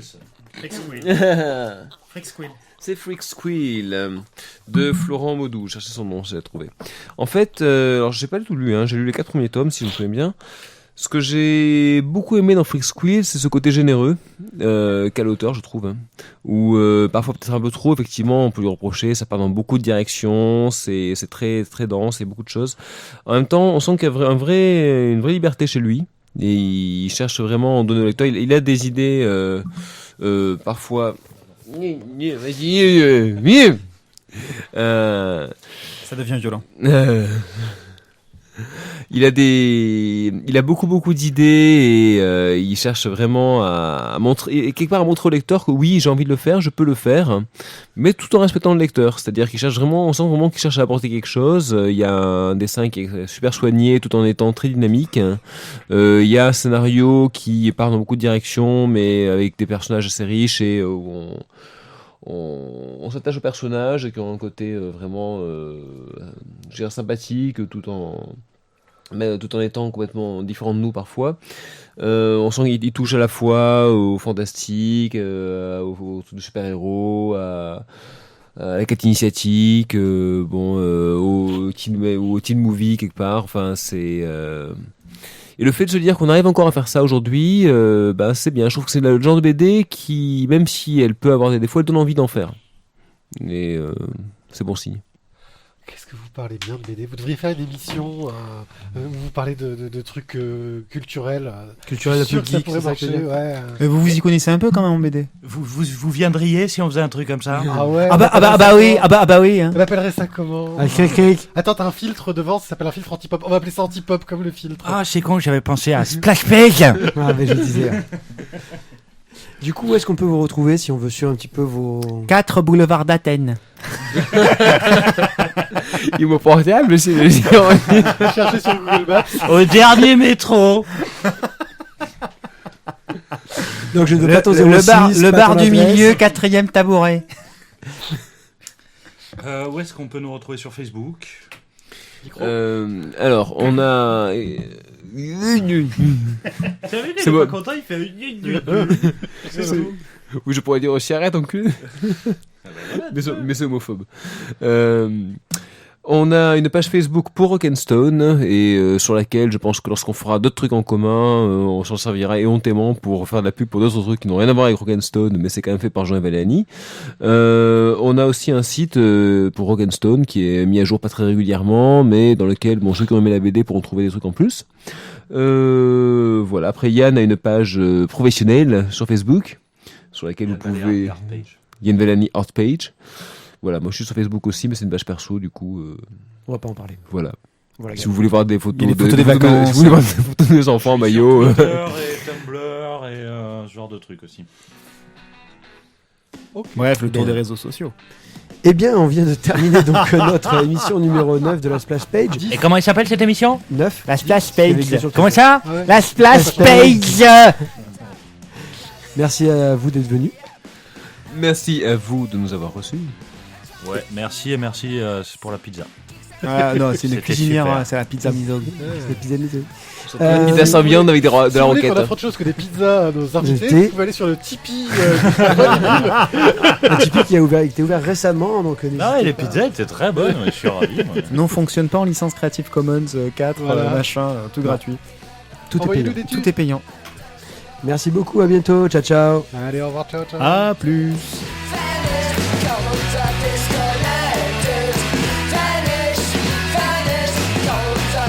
La Voix des Bulles présente. Oh putain. Ouais, c'est la reprise. C'est la reprise. Franchement, c'est la première de la saison.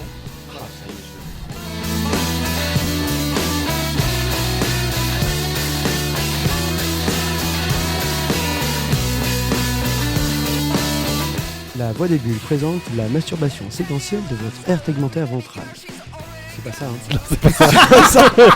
La Splash Page. T'as oublié le nom de l'émission quand même. C'est la splash page, mais en fait, c'est à quel moment qu'on le dit? La voix début présente, la Splash Page. Ah ouais, c'est ça, il manquait la splash page. C'est-à-dire que ta femme n'avait pas de confiance. Ouais, c'est ça, mais C'est que la 10ème, hein. C'est que la 10ème, hein. ça fait chaud quand même. On va y arriver. Hein.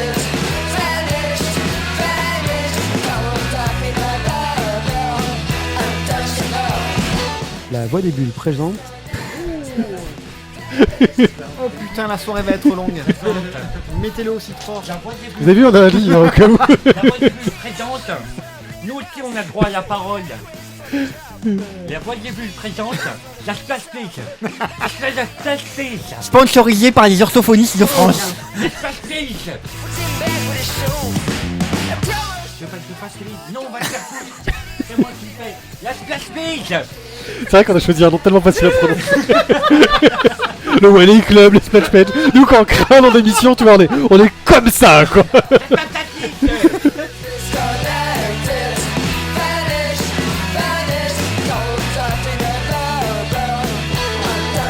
Si tu arrives à la tenir l'émission, juste Bon, pour vous, Thio, on Mathieu. t'attend là. Allez, vas-y, faut que tu te lâches. Non, La voyez voilà. bulle présente. À un moment donné, pose tes couilles Je sur la demande un table. petit peu de silence et tu attaques. Je vous demande de vous arrêter. La Splash Page. Je vais faire la Brejnev en tapant avec mon talon sur la table. C'est ça.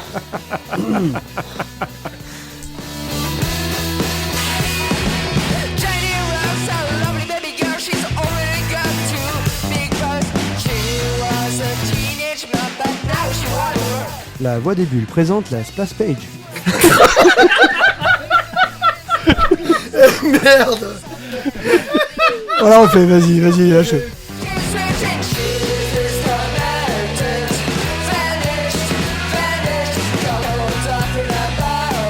Bon, tu sais quoi? Envoie-la directement en version débile. Non, mais on va y arriver. si. On va y arriver. Si, si.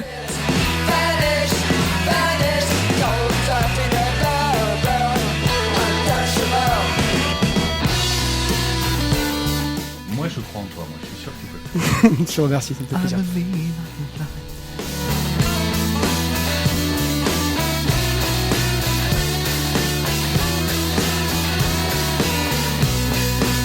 La voix des bulles présente la Splash Page.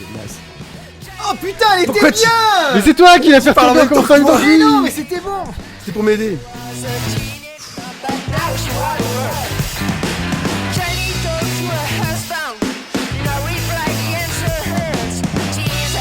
Bonjour, je m'appelle Yann Valéani. Ah, la voix qui nous a... La voix de radio. Il a mangé l'antipop. Bonjour, je m'appelle Yann Valéani, je suis un dessinateur de grand talent et vous écoutez Splash Page.